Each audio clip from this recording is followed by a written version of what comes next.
Hello everyone, welcome to Pawan Wagh academy students. I hope सब लोग अच्छे होंगे। It's a long time that we are going to interact. Student देखिए, हम लोग ऑलरेडी आप लोगों का 12th का सिलेबस फुल कंप्लीट कर चुके हैं। आप लोगों का फुल सिलेबस कंप्लीट है। जिन लोगों के कुछ चैप्टर्स रह गए हैं, कोई चीज़ उनको नहीं समझ में आई है, तो वो क्या कर सकते हैं, वो प्लेलिस्ट पे जाके अपने आप लोगों के जो भी लेक्चर्स हैं, रिकॉर्डेड लेक्चर्स, वहां से आप लोग अपने सिलेबस को या कोई भी टॉपिक है जो चीज नहीं समझ में आई है, वहां पर जाके आप लोग कंप्लीट कर सकते हैं। हम लोग आज से अपना जो स्टार्ट करने वाले हैं, वो स्टार्ट करने वाले हैं रिवीजन पार्ट, राइट। देखिए, सिलेबस तो ऑलरेडी कंप्लीट हो चुका है विद डिटेल एक्सप्लेनेशन, सारी चीजें आप लोगों को कराई गई हैं, but revision is also must. Revision भी क्या है, बहुत मस्ट होता है। रिवीजन में हम लोग एक्चुअली करते क्या है, हम लोग पूरी कोई थ्योरी या डिटेल चीजों को नहीं पढ़ते हैं, पूरी समरी नहीं पढ़ते हैं। हम लोग क्या करते हैं कि हमारे पास जो भी टॉपिक है, कोई भी हमारे किसी भी चैप्टर में जो भी टॉपिक है, उसको हम लोग समराइज करते हैं, बट विथ शॉर्ट एक्सप्लेनेशन। हम लोगों का क्या है, हम आप लोगों को कोई टॉपिक दे दिया, उस टॉपिक कोई समरी थ्योरी हम लोग नहीं पढ़ने वाले हैं, बस समराइज करने वाले हैं। समराइज मतलब कि हमें उस टॉपिक का मतलब पता है हिंदी में, लेकिन हम एक्चुअली में करने क्या वाले हैं, सिर्फ उसकी जो हमारी टॉपिक है उसके बारे में सिर्फ हम लोग समझेंगे, उसकी समरी या थ्योरी नहीं पढ़ेंगे, राइट। ये होता है आप लोगों का रिवीजन, जो कि बहुत मस्ट होता है। और आज से हम लोग आप लोगों के लिए, आप लोगों के 12th में जितने भी पूरे चैप्टर्स हैं, टोटल 15 चैप्टर्स हैं, हर एक चैप्टर का हम लोग रिवीजन करेंगे, राइट। और इसके अलावा एक और चीज, जब लास्ट टाइम मैंने आप लोगों को 12th का सिलेबस कराया था, तो उसमें आप लोगों का 12th का जो रिड्यूस्ड पार्ट था, वो भी मैंने आप लोगों को कराया था, ठीक है। वो इम्पॉर्टेंट भी था। आप ये कहोगे मैम रिड्यूस्ड आपने क्यों कराया था, why it is so important. The important is कि वहां पर आप लोग अगर क्या नाम है, आगे फर्दर अपना नीट एम्स की तैयारी करते हो, वहां पर कुछ भी रिड्यूस्ड नहीं है। एक चीज दिमाग से अपने निकाल देना कि आप नीट, राइट, प्लस किसी भी चीज की मेडिकल में आप तैयारी करते हो, वहां पर पूरा बायोलॉजी आएगा, वहां पर उन्हें रिड्यूस्ड पार्ट या रिड्यूस्ड सिलेबस से कोई मतलब नहीं है कि बोर्ड ने या सीबीएसई ने या महाराष्ट्र ने किस सिलेबस को रिड्यूस्ड किया। दे डोंट मैटर, उन्हें कोई मतलब नहीं है। उन्हें तो भाई जो रिड्यूस्ड किया है वो भी पढ़ो, नहीं किया है वो भी पढ़ो, दोनों चीज है। तो इसीलिए जब हम लोगों ने सिलेबस कराया तो आपका रिड्यूस्ड पार्ट भी कराया हुआ था, ताकि ये ना हो कि भाई हम लोगों ने 12th में ये रिड्यूस था और हमने पढ़ा ही नहीं और आगे जाके आपको दिक्कत हो, वो चीज नहीं होनी चाहिए और वो हम करना भी नहीं चाहते। लेकिन अभी हम लोगों का यहाँ पर जो रिवीजन का पर्पस है, वो है आप लोगों के सिर्फ और सिर्फ बोर्ड की प्रिपरेशन, कि बोर्ड एग्जाम में आपको सबसे ज्यादा किस टॉपिक से कौन से क्वेश्चन बन सकते हैं, क्या बन सकते हैं, कितने मार्क्स के बन सकते हैं, राइट। और हम लोगों को इसमें रिड्यूस्ड पार्ट नहीं करना है। इसमें जो रिड्यूस्ड पार्ट है ना, अब आप लोगों के रिवीजन में मैं रिड्यूस्ड पार्ट नहीं कराऊंगी, बिकॉज रिवीजन हम लोग को एक तो जल्दी खत्म करना है टाइम पर, और प्लस अभी हम लोग सिर्फ और सिर्फ बोर्ड के लिए कर रहे हैं। यहाँ पर भाई रिड्यूस्ड पार्ट मैंने स्कूल सिलेबस में करा दिया था, वहां से आप कंप्लीट कर लो। If you are want to know the every topic for NEET and every medical line, तो वो आप वहां से करिए, but revision is done for board exam. तो यहाँ पर मैं आपको रिड्यूस पार्ट नहीं कराऊंगी, रिड्यूस पार्ट आपका कट है तो आप कट कर दीजिए। हम डायरेक्ट जो भी आप लोगों का बोर्ड के एग्जाम में टॉपिक है, हम सिर्फ उसको करेंगे, ओके। चलिए फिर हम लोग स्टार्ट करते हैं। फर्स्ट जो आपका चैप्टर है वो है reproduction in lower and higher plants. हम लोग के प्लांट्स दो तरीके के होते हैं, लोअर एंड हायर। तो हम लोग उसमें किस तरीके से लोअर और जो हायर प्लांट्स है अपनी रिप्रोडक्शन प्रोसेस को परफॉर्म करते हैं, उसको हम पढ़ेंगे। तो देखिए यहाँ पर पहले असेक्सुअल है, तो असेक्सुअल आप लोगों का रिड्यूस्ड में जा चुका है, पहले तो मैं यही बता देती हूँ। आप लोगों का जो असेक्सुअल रिप्रोडक्शन है प्लांट का, वो रिड्यूस लेवल में जा चुका है, so we are not going to study this. हम लोग इसको स्टडी नहीं करने वाले, सेक्सुअल रिप्रोडक्शन करेंगे। असेक्सुअल हमें नहीं करना, हमें कौन सा करना है, यहाँ पर सेक्सुअल रिप्रोडक्शन करना है। देखिए मैं यहाँ कोई समरी नहीं पढ़ने वाली, एवरीथिंग थ्योरी समरी आप सब जानते हो, जहां नीड है वहां बताऊंगी, वैसे नहीं। सेक्सुअल रिप्रोडक्शन 9th में भी पढ़ा है, 10th में भी पढ़ा है, 11th में भी पढ़ा है, इतना ज्यादा डिटेल में नहीं जाऊंगी। What is sexual reproduction? The fusion of two gametes और द सेक्स सेल्स।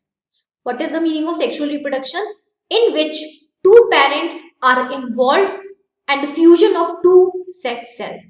जिसमें दो पेरेंट्स की रिक्वायरमेंट होती है, बचपन से पढ़ते आ रहे हो 8 9 से, जिसमें दो पेरेंट्स की रिक्वायरमेंट हो और दोनों पेरेंट्स के जो सेक्स सेल्स होते हैं यानी कि जो गैमीट्स होते हैं उनका फ्यूजन होता है, और फ्यूजन होने के बाद हमारा एक मिलके सेल बन जाता है जिसे हम लोग बोलते हैं यहाँ पर जाइगोट।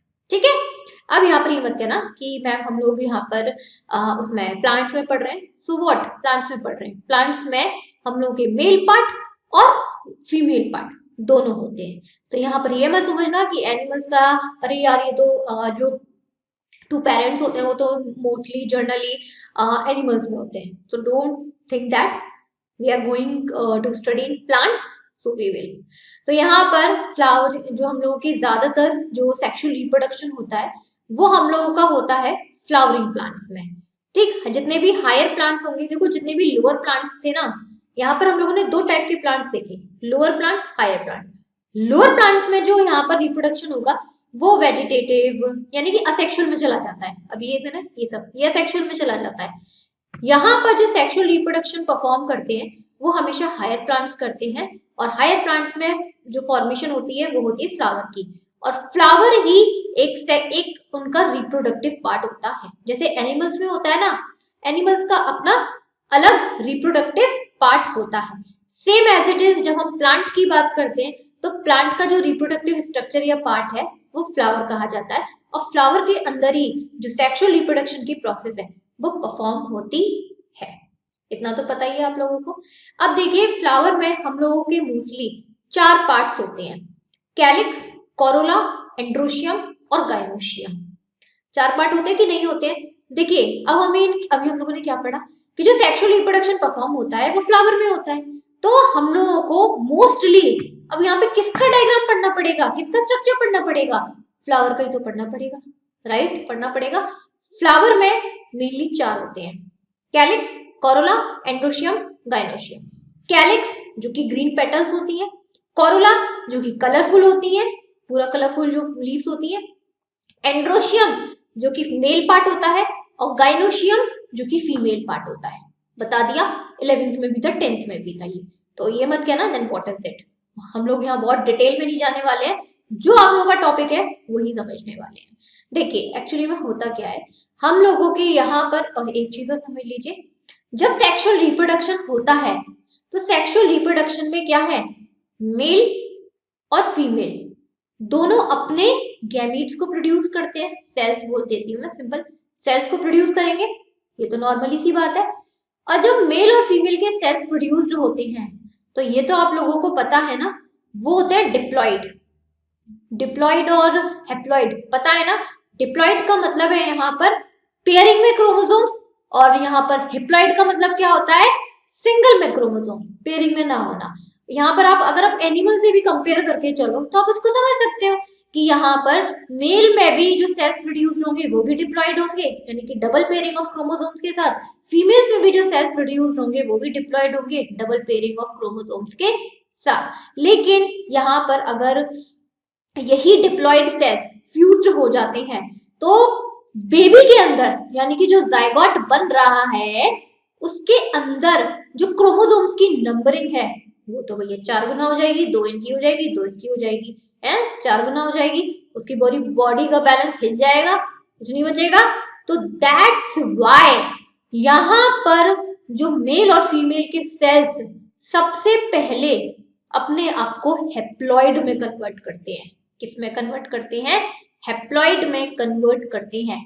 यानी कि ये डिप्लॉइड, 2 पेयरिंग ऑफ क्रोमोसोम्स की जो डिप्लॉइड है वो हैप्लॉइड में आ जाती है।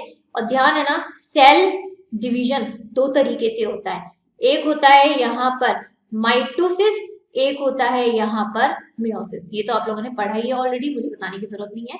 तो यहाँ पर जब ये डिप्लॉइड सेल्स अपने आप को हैप्लॉइड में कन्वर्ट करते हैं तो ये कौन सी प्रोसेस को फॉलो करते हैं बेटा? ये आपकी मियोसिस प्रोसेस को फॉलो करते हैं। कौन सी प्रोसेस को फॉलो करेंगे?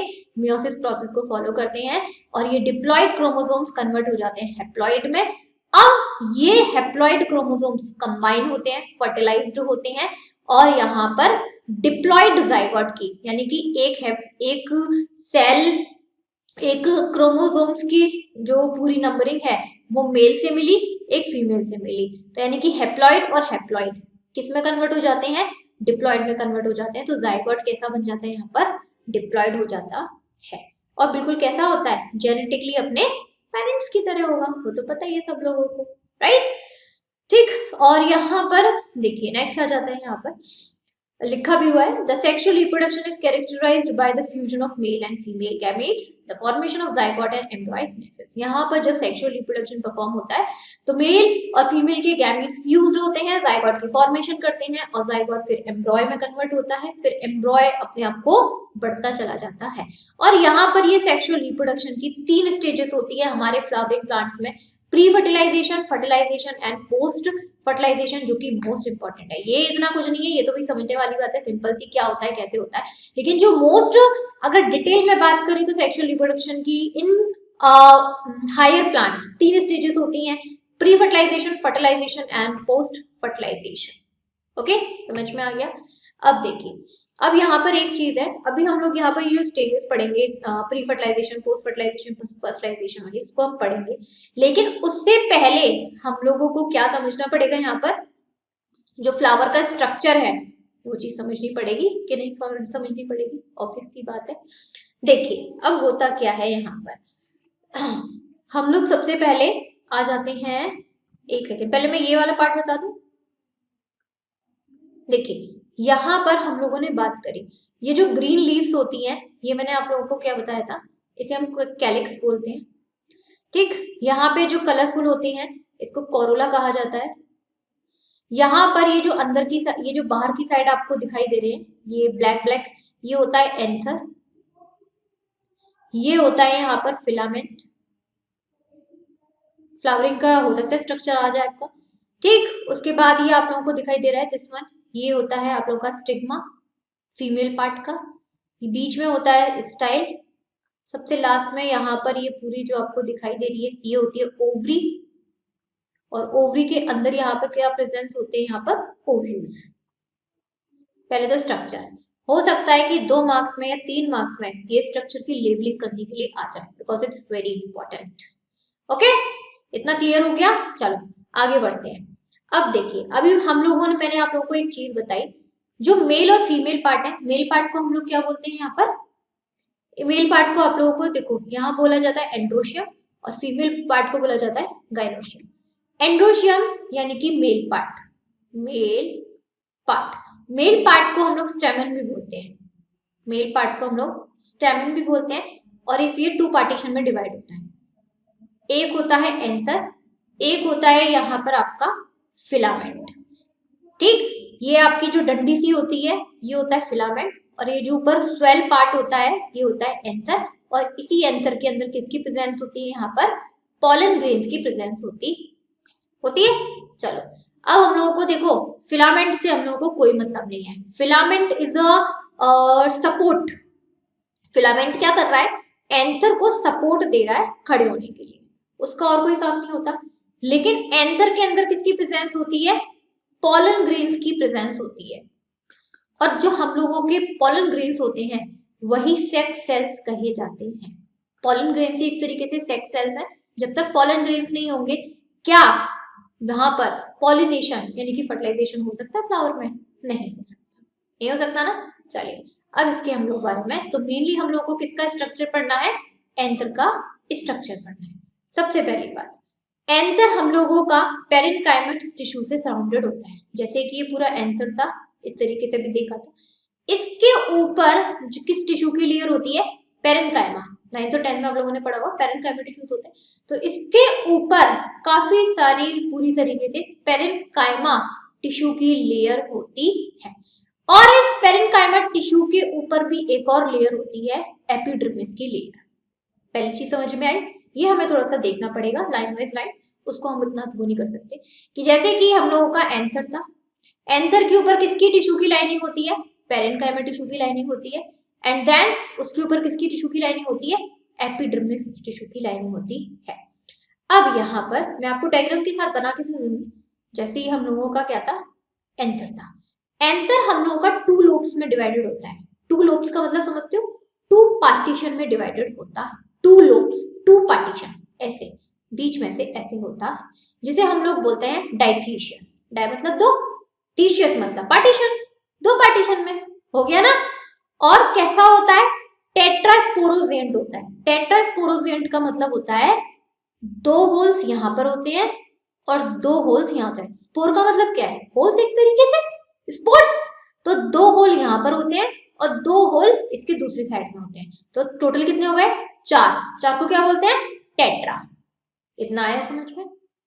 Next, each monothecous anther contains 2 pollen sacs. अब देखिए यहाँ पर वही चीज लिखी हुई है कि यहाँ पर जो 2 लोब्स हैं, इनमें यहाँ पर ये जो होते हैं ना, दिस वन, ये जो हम लोगों के पार्टीशन है, हर एक में कितने, इनको बोलते हैं, ये जो होल्स प्रेजेंट है ना, इनको बोलते हैं पॉलन सेक्स। इसको क्या बोला जाता है, पॉलन सेक। पॉलन यानी कि जो सेल होते हैं, सेक मतलब यहाँ पर आप लोगों की स्पेस, यानी कि पॉलन इस स्पेस में, यानी कि जो 2 स्पेस, 2 होल्स दिखाए गए हैं, इसके अंदर किसकी प्रेजेंस होती है, पॉलन की प्रेजेंस होती है।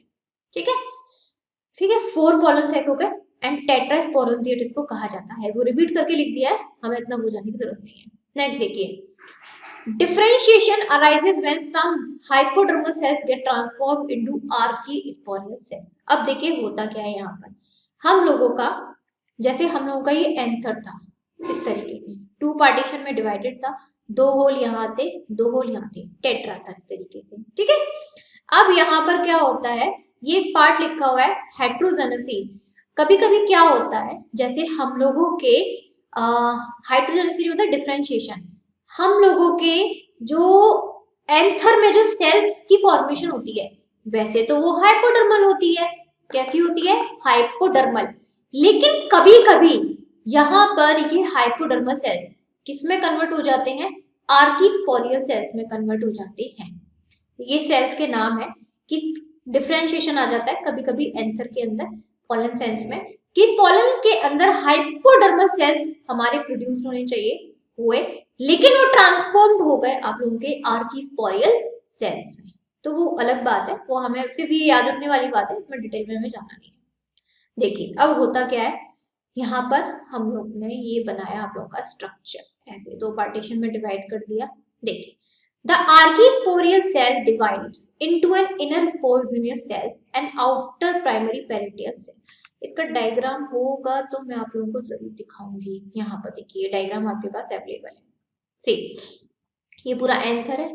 ठीक है, एंथर में आप देख रहे हो यहाँ पर देखिए यहाँ पर 4 होल्स हो गए, एक ये हो गया, एक ये हो गया, एक ये हो गया, एक ये हो गया। ठीक है, और इस तरीके से बीच में पार्टीशन होता है। सबसे आउटर लेयर यहाँ पर एपिडर्मिस की लेयर होती है, उसके बाद यहाँ पर ये मिडल लेयर दिखाई दे रही है, और जो सबसे जो इनर मोस्ट लेयर होती है ये होती है टैप्टम। सबसे इनर मोस्ट लेयर कौन सी है, यहाँ पर टैप्टम है। फिर यहाँ पर ये स्पोर प्रेजेंट है, जहां पर पोलन ग्रेन्स की प्रेजेंस होगी, इसको हम लोग बोलते हैं स्पोरेनेसिस टिश्यू। इसके अंदर जो टिश्यू की प्रेजेंस होती है वो कौन से टिश्यूज होते हैं, स्पोरोजेनियस टिश्यू। और यहाँ पर बीच में एक टिश्यू की प्रेजेंस होती है कनेक्टिव टिश्यू, जो कि एंथर के दोनों लोब्स को क्या कर रही है, इस वाले पार्टीशन को और इस वाले पार्टीशन को क्या कर रही है, कनेक्ट कर रही है एक दूसरे से। Got it. यहाँ पे देखिए अब नेक्स्ट आ जाते हैं। यहाँ पर क्या हुआ, the archesporial cells divides into an inner sporial cell and outer primary parental cells. यहाँ पे जो आर्कीस्पोरियल सेल्स होते हैं एंथर के अंदर, वो अपने आप को 2 सेल्स में डिवाइड कर लेते हैं। एक होते हैं इनर स्पोरोजियस सेल्स और दूसरे आउटर प्राइमरी पेरिटियल सेल। और जो स्पोरोजोनियस सेल है वो किसकी फॉर्मेशन कर लेते हैं, स्पोरोजोनियस टिश्यू की फॉर्मेशन कर लेते हैं, जो कि अंदर प्रेजेंट होता है, अभी मैंने आप लोगों को बताया। और यही स्पोरोजेनियस टिश्यू, ये एंथर के अंदर ये जो टेट्रा, ये 4 होल्स की फॉर्मेशन होती है ना, इन्हीं स्पोरोजेनियस टिश्यू की वजह से होती है। अगर स्पोरोजेनियस क्या है, जो कि स्पोर कर दे, किसी में छेद कर दे, तो यही स्पोरेनियस टिश्यू की वजह से ये जो एंथर के 4 होल्स हैं, ये जो टेट्रा है, 4 माइक्रोस्पोर हैं, इनकी फॉर्मेशन होती है। और जो पेरिटेल सेल होता है, ये एंथर की जो वॉल लेयर्स होती है ना काफी सारी, अभी हम लोगों ने टेप्टम देखी, एपिडर्मिस देखी, पेरेन्काइमा लेयर देखी, ये इसकी फॉर्मेशन करता है। पेरेंट क्या करते हैं, एक कवरिंग देते हैं, एक प्रोटेक्शन देते हैं। तो वैसे ही समझ लो पेरिटेल सेल ने क्या किया, एंथर की जो वॉल लेयर्स थी उनकी फॉर्मेशन करी। And the wall of mature anthem consist of 4 layers. एक जो एंथर जब मैच्योर हो जाता है ना, तो टोटल कितनी वॉल की फॉर्मेशन होती है, 4 वॉल लेयर्स की फॉर्मेशन होती है। चलिए सबसे पहली बात, यहाँ पर जो आउटर मोस्ट प्रोटेक्टिव लेयर की बात करें तो ये फ्लैटेंड सेल्स की बनी होती है। Endothelium is a sub epidermis layer made up of radially elongated cells with fibrous thickening. जो सबसे आउटर मोस्ट लेयर कौन सी होती है, एपिडर्मिस होती है। कैसे सेल्स की होती है, फ्लैट सेल्स की होती है। फिर उसके बाद दूसरी लेयर कौन सी आती है, एंडोथीशियम लेयर आती है। सेकेंड लेयर कौन सी है, एंडोथीशियम लेयर है, जो कि इलोंगेटेड सेल्स होते हैं, रेडियली इलोंगेटेड सेल्स जिसमें फाइब्रस थिकनिंग होती है, उसके बनी होती है। फिर उसके बाद inner to endothecium is middle layer. फिर एंडोथीशियम के बाद उसकी मिडिल लेयर आती है, right, made up of thin walled cells 1 और 2 लेयर। यानी कि ये थिन होती है, मतलब पूरे 1 या 2 लेयर की पूरी थिन लेयर होती है, विच में डिसइंटीग्रेटेड मैच्योर एंथर। ये तभी आती है जब हमारा एंथर मैच्योर हो जाना शुरू हो जाता है। और सबसे इनर मोस्ट लेयर होती है टेप्टम। ये एक न्यूट्रिटिव लेयर होती है जो कि एंथर के अंदर जो पॉलन ग्रेन्स या सेल्स प्रोड्यूस्ड होंगे उनको न्यूट्रिशन प्रोवाइड करती है। और फिर यहाँ पर एंथर के अंदर फिर यहाँ पे एक टिश्यू की फॉर्मेशन होती है, एक टिश्यू प्रेजेंट होता है जिसको हम लोग बोलते हैं स्पोरोजेनियस टिश्यू। और ये स्पोरोजेनियस टिश्यू क्या करता है, जो स्पोर होते हैं, ये 4 स्पोर हैं, इनकी फॉर्मेशन करता है। यहाँ तक समझ में आया? आपको क्या याद रखना है यहाँ पर कि हम लोगों के एंथर में कितनी वॉल्स होती है। यहाँ से आप लोगों का समरी भी आ सकती है, क्वेश्चन भी पूछ सकते हैं 1 वर्ड में या कैसे भी एमसीक्यूज में, कि हम लोगों की एंथर की 4 लेयर होती है। सबसे पहली होती है एपिडर्मिस जो कि फ्लैट सेल्स की होती है। सेकंड होती है एंडोथीशियम जो कि रेडियली इलैबोरेटेड सेल्स की होती है। मिडिल लेयर होती है आप लोगों की जो कि थिन होती है 1-2 सेल्स की। तभी आती है हम लोगों की डिसइंटीग्रेट हो जाएगी एंथर के मैच्योर होने पर, यानी कि जैसे ही मैच्योर हो जाएगा एंथर डिसइंटीग्रेट खराब मतलब बिल्कुल फिनिश हो जाती है। और इनर मोस्ट लेयर होती है यहाँ पर टेप्टम जो कि एक न्यूट्रिटिव लेयर है। और टेप्टम के अंदर फिर हम लोग की किसकी प्रेजेंस होती है, स्पोरोजेनियस टिश्यू की प्रेजेंस होती है, जो कि ये 4 हम लोगों के स्पोर हैं, इनकी फॉर्मेशन करती है। अब देखिए यहाँ पर प्रोसेस होती है माइक्रोस्पोरोजेनेसिस। कौन सी प्रोसेस है, माइक्रोस्पोरोजेनेसिस। हम लोगों ने ये बोला माइक्रोस्पोर, माइक्रोस्कोप मतलब हम लोगों के जो स्पैरोनिस टिश्यूज हैं ये स्पोर की फॉर्मेशन कर रहे हैं, और स्पोर के अंदर किसकी प्रेजेंस होगी, पॉलेंस की प्रेजेंस होगी। ये तो पता ही है आप लोगों को। तो यानी कि क्या हुआ कि यहाँ पर जो माइक्रोस्पोर हैं यानी कि जो पॉलेंस हैं ये प्रोड्यूस्ड हुए, ऑब्वियस ही बात है डिप्लॉयड प्रोड्यूस्ड होंगे, डिप्लॉयड हुए होंगे जब हम लोगों के मेल सेल्स प्रोड्यूस्ड हुए, तो ऑब्वियस ही बात है डिप्लॉयड हुए।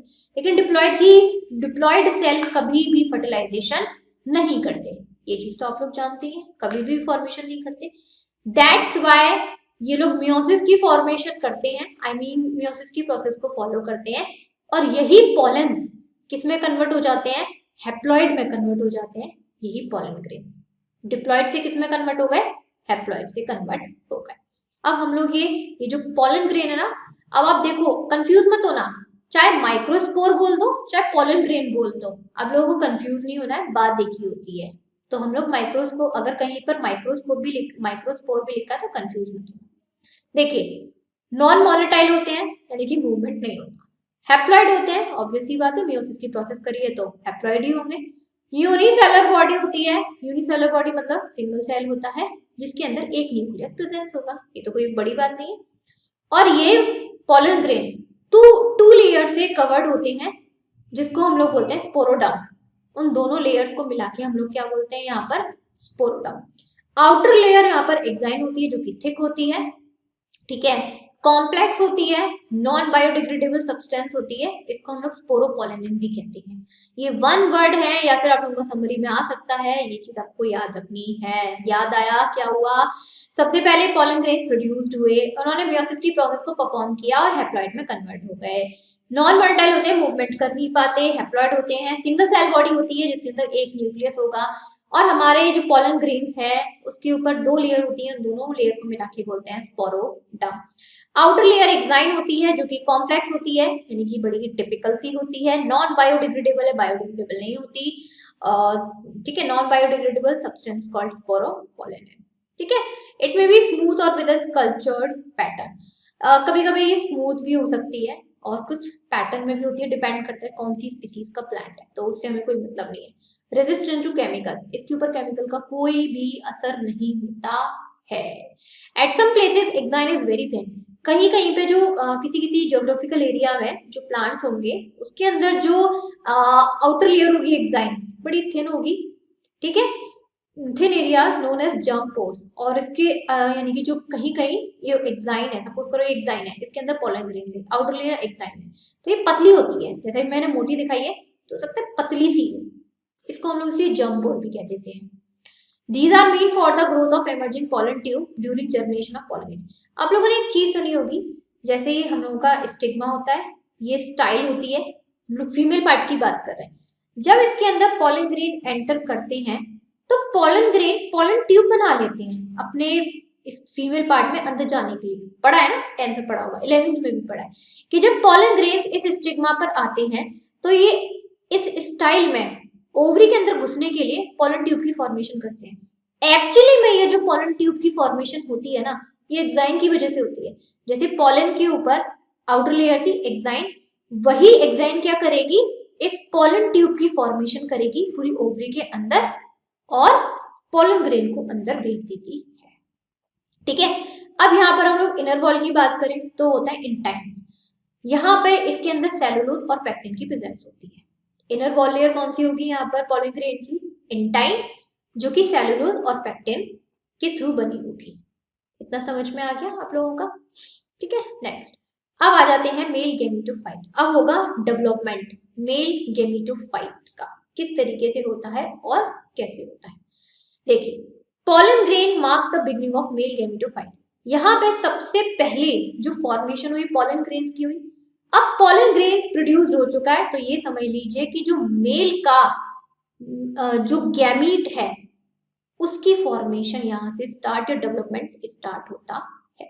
देखिए हुआ क्या, सबसे पहले यहाँ पर it undergoes first mitotic division to produce bigger naked vegetative cell and small thin wall generative cell. यहाँ पर जो पॉलन ग्रेन्स है ये अपने आप को कौन सी डिवीजन करता है, माइटोटिक की डिवीजन करता है और 2 सेल्स को प्रोड्यूस करता है। एक होता है वेजिटेटिव सेल, एक होता है जेनरेटिव सेल्स। पॉलन ग्रेन हो गया। पॉलन ग्रेन ने कौन सी प्रोसेस परफॉर्म करी, एक माइटोटिक डिवीजन करा और 2 सेल्स को प्रोड्यूस कर दिया, एक वेजिटेटिव सेल और दूसरा जेनरेटिव सेल। वेजिटेटिव सेल यहाँ पर फूड में अच्छा खासा रिच होता है, हैविंग इरेगुलर शेप न्यूक्लियस, और इसके अंदर जो न्यूक्लियस की शेप होगी वो इरेगुलर होगी।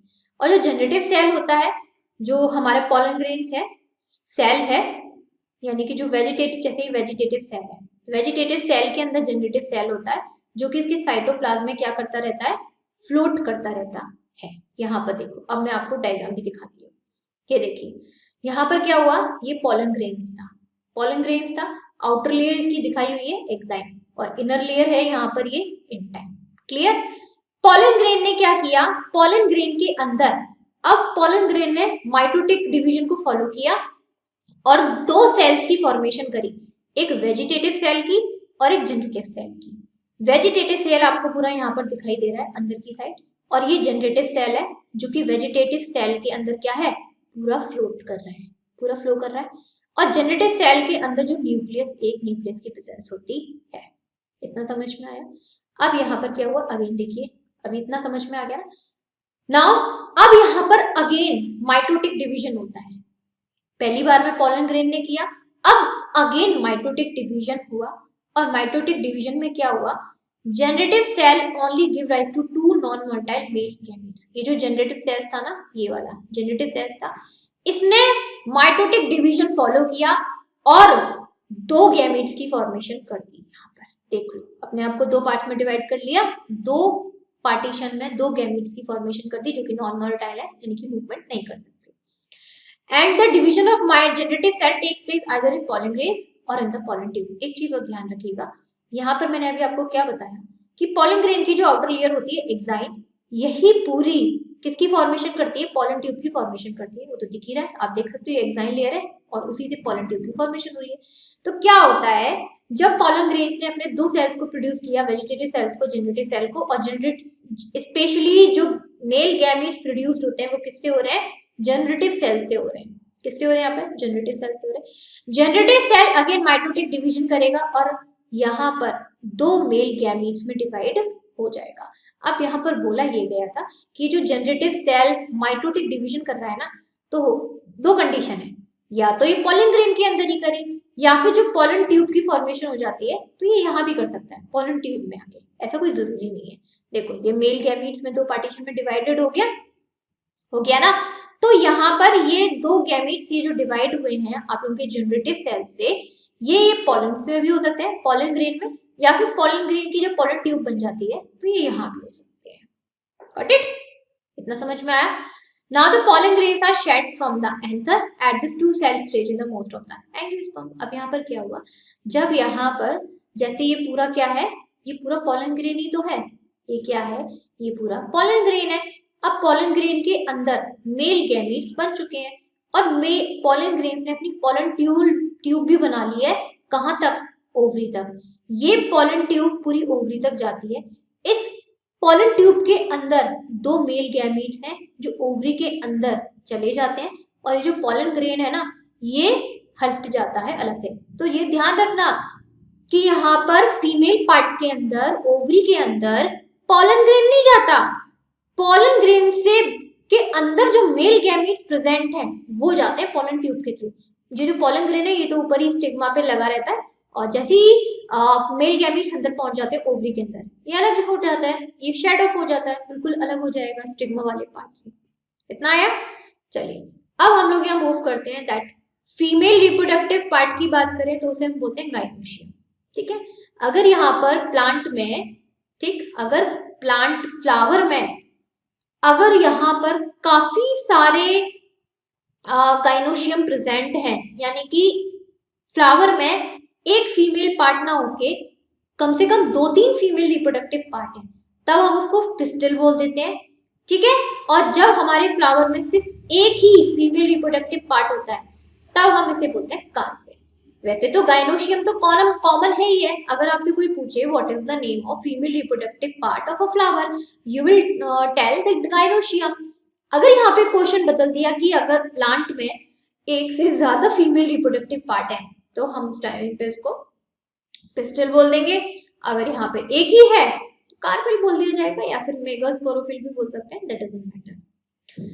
अब यहाँ पर क्या होते हैं, यहाँ पर काफी सारे प्लांट्स में ना कार्पेल, जैसे कोई प्लांट है, एक फीमेल पार्ट, दूसरा फीमेल पार्ट, तीसरा फीमेल पार्ट, ठीक है, तो यहाँ पे जो फ्री कार्पेल होते हैं उसको हम लोग एपोकार्पस भी कहते हैं। Free carpel, apocarpous. अगर यहाँ पर मैनी कार्पस एक साथ फ्यूज्ड हैं, फ्यूज्ड का मतलब समझ रहे हो कि एक है यहाँ से एक इधर से इधर से इधर से, यानी कि उसका जो बेस है वो एक ही है, फ्यूज्ड है एक दूसरे से, तब हम बोलेंगे इसको सिनकार्पस फ्लावर। ऐसे फ्लावर को कौन सा फ्लावर कहा जाता है? सिनकार्पस। इसका एग्जांपल ब्रिंजल है। अब यहाँ पर जो हम लोगों का फीमेल पार्ट होता है फ्लावर का, उसमें मेनली 3 होते हैं, स्टिग्मा, स्टाइल एंड ओवरी। ये तो मैं इतनी देर से पढ़ा ही रही हूँ आप लोगों को। फीमेल रिप्रोडक्टिव पार्ट में कितने पार्ट होते हैं? 3, ovary, style and stigma. Got it? The number of ovules in the ovaries. अब यहाँ पे जो ओवरीज है आप लोगों ने पढ़ा भी होगा कि जब रिप्रोडक्शन होता है तो जो ओवरी है वो सीड्स में कन्वर्ट हो जाती है, आप लोगों की सॉरी फ्रूट में कन्वर्ट हो जाती है। ठीक है, फ्रूट में कन्वर्ट हो जाती है, राइट। तो यहाँ पर ये देख लीजिए कि जो पैडी, वीट, हर एक प्लांट में जो ओवरीज के ओव्यूल्स जो कि सीड्स होते हैं, ओव्यूल्स कन्वर्ट हो जाते हैं सीड्स में और ओवरी यहाँ पर फ्रूट में कन्वर्ट हो जाती है।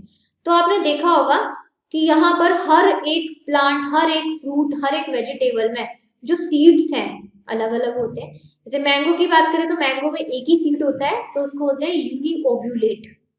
मैंगो में एक ही सीड होता है ना, उसको बोलेंगे यूनिओव्यूलेट। यही हम लोग बात करें टमाटर और भिंडी की, अब भाई कितने सारे बीज होते हैं, कितने सारे ओव्यूल्स, कितने सारे बीज होते हैं, उसको बोलते हैं मल्टी ओव्यूलेट। क्योंकि after fertilization ovules converted into seeds and ovary converted into fruit. होती कि नहीं होती है? तो अगर किसी के अंदर सिर्फ एक ही ओव्यूल है तो एक सीड बनेगा, उसे बोलेंगे यूनि ओव्यूलेट। अगर किसी के अंदर यहाँ पर काफी सारे वो है बीज है यानी कि ओव्यूल्स हैं, तो उसको बोलते हैं मल्टी ओव्यूलेट। चलिए अब हम लोग आ जाते हैं एनाट्रोपस ओव्यूल का, structure of anatropous ovule. That mean कि यहाँ पर एक ओव्यूल है आप लोगों के, सॉरी काफी सारे ओव्यूल्स प्रेजेंट होते हैं ओवरी के अंदर। वो उनका क्या स्ट्रक्चर है, कौन सी लेयर होती है, अपना वो पढ़ते हैं। देखिए each ovule inside the ovary and is attached to the placenta by a small stalk called funiculum। इसका डायग्राम दिखा देते हैं, डायग्राम से ज्यादा समझ में आता है, समरी से पढ़ने से अच्छा है पहले डायग्राम देख लो। यहाँ देखो ये पूरी ओवरी है, ठीक है, ये पूरा क्या है, ये पूरा फीमेल रिप्रोडक्टिव पार्ट है। ओके देखिए यहाँ पर चलिए ये पूरा है, कहाँ से स्टार्ट करें, चलिए चलिए यहाँ से स्टार्ट करते हैं। अभी हम लोगों ने देखा कि ये जो पूरा फीमेल पार्ट है, ये जो क्या है, ये है पूरा ओव्यूल, ये पूरा ओव्यूल है। जो ओवरी के अंदर ओव्यूल होता है उसकी डायग्राम स्ट्रक्चर दिखाया गया। सबसे पहली बात, इस ओव्यूल के अंदर क्या है, ये देखो न्यूक्लियस प्रेजेंस है। न्यूक्लियस तो हर किसी के अंदर होता है, सेल के अंदर, कोई दिक्कत नहीं, ठीक है। अब यहाँ पर दो न्यूक्लियस होते हैं, यहाँ पर आप लोगों को देखो इनर साइड के अंदर एक और न्यूक्लियस दिखाई दे रहा है, इसको बोलते हैं सेकेंडरी न्यूक्लियस।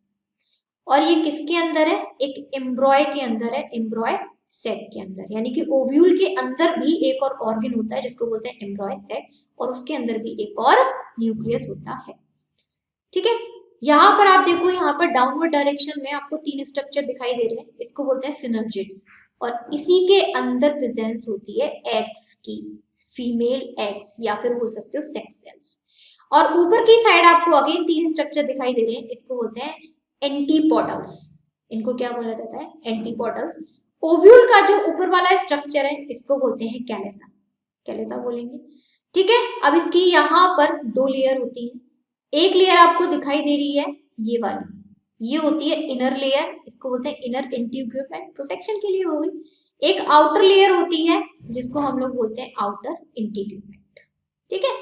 फिर यहाँ पर आप देख रहे हो इस आउटर इंटीग्यूमेंट से एक स्टॉल्क निकल के आ रही है, यहाँ से इस पार्ट को, इस पॉइंट को बोलेंगे हाइलियम, ठीक है। फिर यहाँ से ये स्टॉल्क, पूरी इस स्टॉल को बोलेंगे फ्यूनिकल, और यहाँ से फिर एक अलग से स्टॉल्क या कह सकते हैं एक अलग से डंडी शुरू हो जाती है जिसको हम लोग बोलते हैं प्लेसेंटा। और यहाँ पे ओव्यूल के डाउनवर्ड डायरेक्शन में एक ओपनिंग होती है, इस ओपनिंग का नाम है यहाँ पर माइक्रोपाइल, इस ओपनिंग का नाम है माइक्रोपाइल। डायग्राम समझ में आया? ये एग्जाम के लिए काफी इंपॉर्टेंट है, हो सकता है डायग्राम दे दिया तो आपको लेबलिंग करने के लिए आ जाए या फिर पूरा डायग्राम बनाने के लिए दे दें, तो आपके ऊपर है, देखिए कैसे होता है। समझ में आया? यहाँ पर ये ओव्यूल का स्ट्रक्चर बताया गया है। ओव्यूल के अंदर भी एक अलग से ऑर्गन होता है जिसको हम लोग बोलते हैं यहाँ पर एम्ब्रॉय सैक, दिस वन। इस एम्ब्रॉय सैक के अंदर एक न्यूक्लियस की प्रेजेंस होती है, इसे बोलते हैं सेकेंडरी न्यूक्लियस, क्योंकि एक न्यूक्लियस ये बाहर वाला भी हो गया, दिस वन, ठीक है। फिर यहाँ पर इसके डाउनवर्ड डायरेक्शन में तीन स्ट्रक्चर दिखाई दे रहे हैं, इसे बोलते हैं सिनर्जिड्स। इसी के अंदर प्रेजेंस होती है सेक्स सेल्स या फीमेल सेल्स की। और ऊपर की साइड ये जो आपको लेयर दिखाई दे रही है स्ट्रक्चर, इसको बोलते हैं एंटीपोडल। और ऊपर का जो हिस्सा होता है यहाँ ओव्यूल का, इसको बोला जाता है कैलेसा। फिर यहाँ पे इसकी एक इनर लेयर होती है, दैट इज इनर इंटीग्यूमेंट, एक आउटर लेयर होती है आउटर इंटीग्यूमेंट। फिर आउटर इंटीग्यूमेंट से यहाँ से इस पॉइंट से एक स्टॉल्क स्टार्ट होती है, दैट इज हाइलियम। इस स्टॉल्क ये यहाँ तक जाती है, इसको बोलते हैं फ्यूनिकल। फिर ये प्लेसेंटा से जाके अटैच हो जाती है। यहाँ पे आपके ओव्यूल के डाउनवर्ड डायरेक्शन में एक ओपनिंग होती है, that opening is called micropyle. इतना समझ में आ गया आप लोगों को? चलो अब समरी देख लेते हैं, समरी अपने आप आ जाएगी। तो अभी हमने क्या बोला कि ये ओवरी है, ओवरी हम लोगों के प्लेसेंटा हम लोग की जो ओवरी है वो प्लेसेंटा से अटैच होती है, लेकिन प्लेसेंटा किससे अटैच होती है? फ्यूनिकुलस से। अभी तो बताया फ्यूनिकुलस से ये। और ये फ्यूनिकुलस किससे अटैच होता है? हाइलम से होता है। देखो हाइलम भी मैंने बताया था कि हाइलम से अटैच होता है, जिस वन यहाँ पे लिखा हुआ है। ठीक है। यहाँ पर angiosperm the most common type of ovule is anatropous which is micropyle directed towards and present adjust to the funicle. यहाँ पे एंट्रोपोरस का, एनाट्रोपस का मतलब क्या होता है? एंट्रोपोरस का मतलब है ये जो माइक्रोपाइल है, माइक्रोपाइल मतलब ये जो ओपनिंग है पूरी ओव्यूल की, ये डाउनवर्ड डायरेक्शन में होती है और फ्यूनिकल से बिल्कुल जस्ट बराबर में होती है। ये होता है एनाट्रोपस। अपना अपना नाम है, भी अपना अपना वो है एनाट्रोपस। क्या होता है एनाट्रोपस? एनाट्रोपस हम लोगों का वो ओव्यूल कहा जाता है जिसमें माइक्रोपाइल की डायरेक्शन डाउनवर्ड होती है, किसी किसी में अपवर्ड भी होती है, इसमें डाउनवर्ड होती है। और किसके बगल में होती है? इस फ्यूनिकल वाली स्टॉल के बगल में होती है। Got it?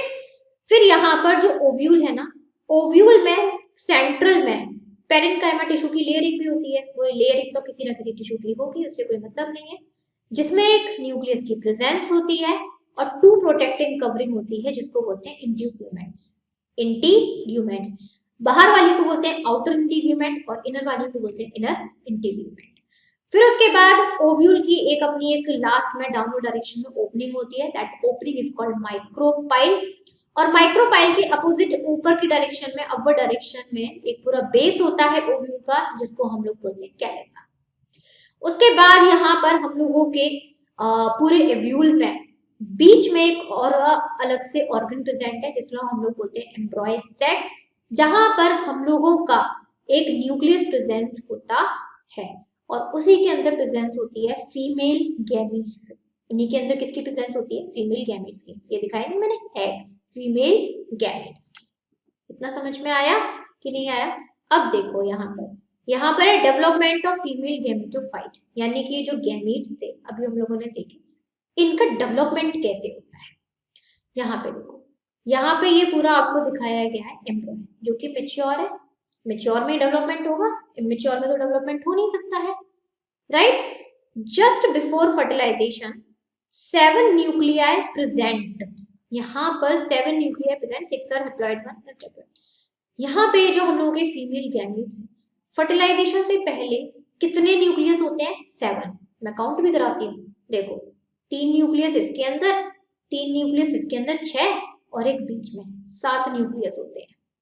जिसमें से जो 6 है यानी कि ऊपर के 3 और नीचे के 3 ये हैप्लॉइड होते हैं और इसमें से एक डिप्लॉइड होता है यानी कि बीच वाला। इतना समझ में आया?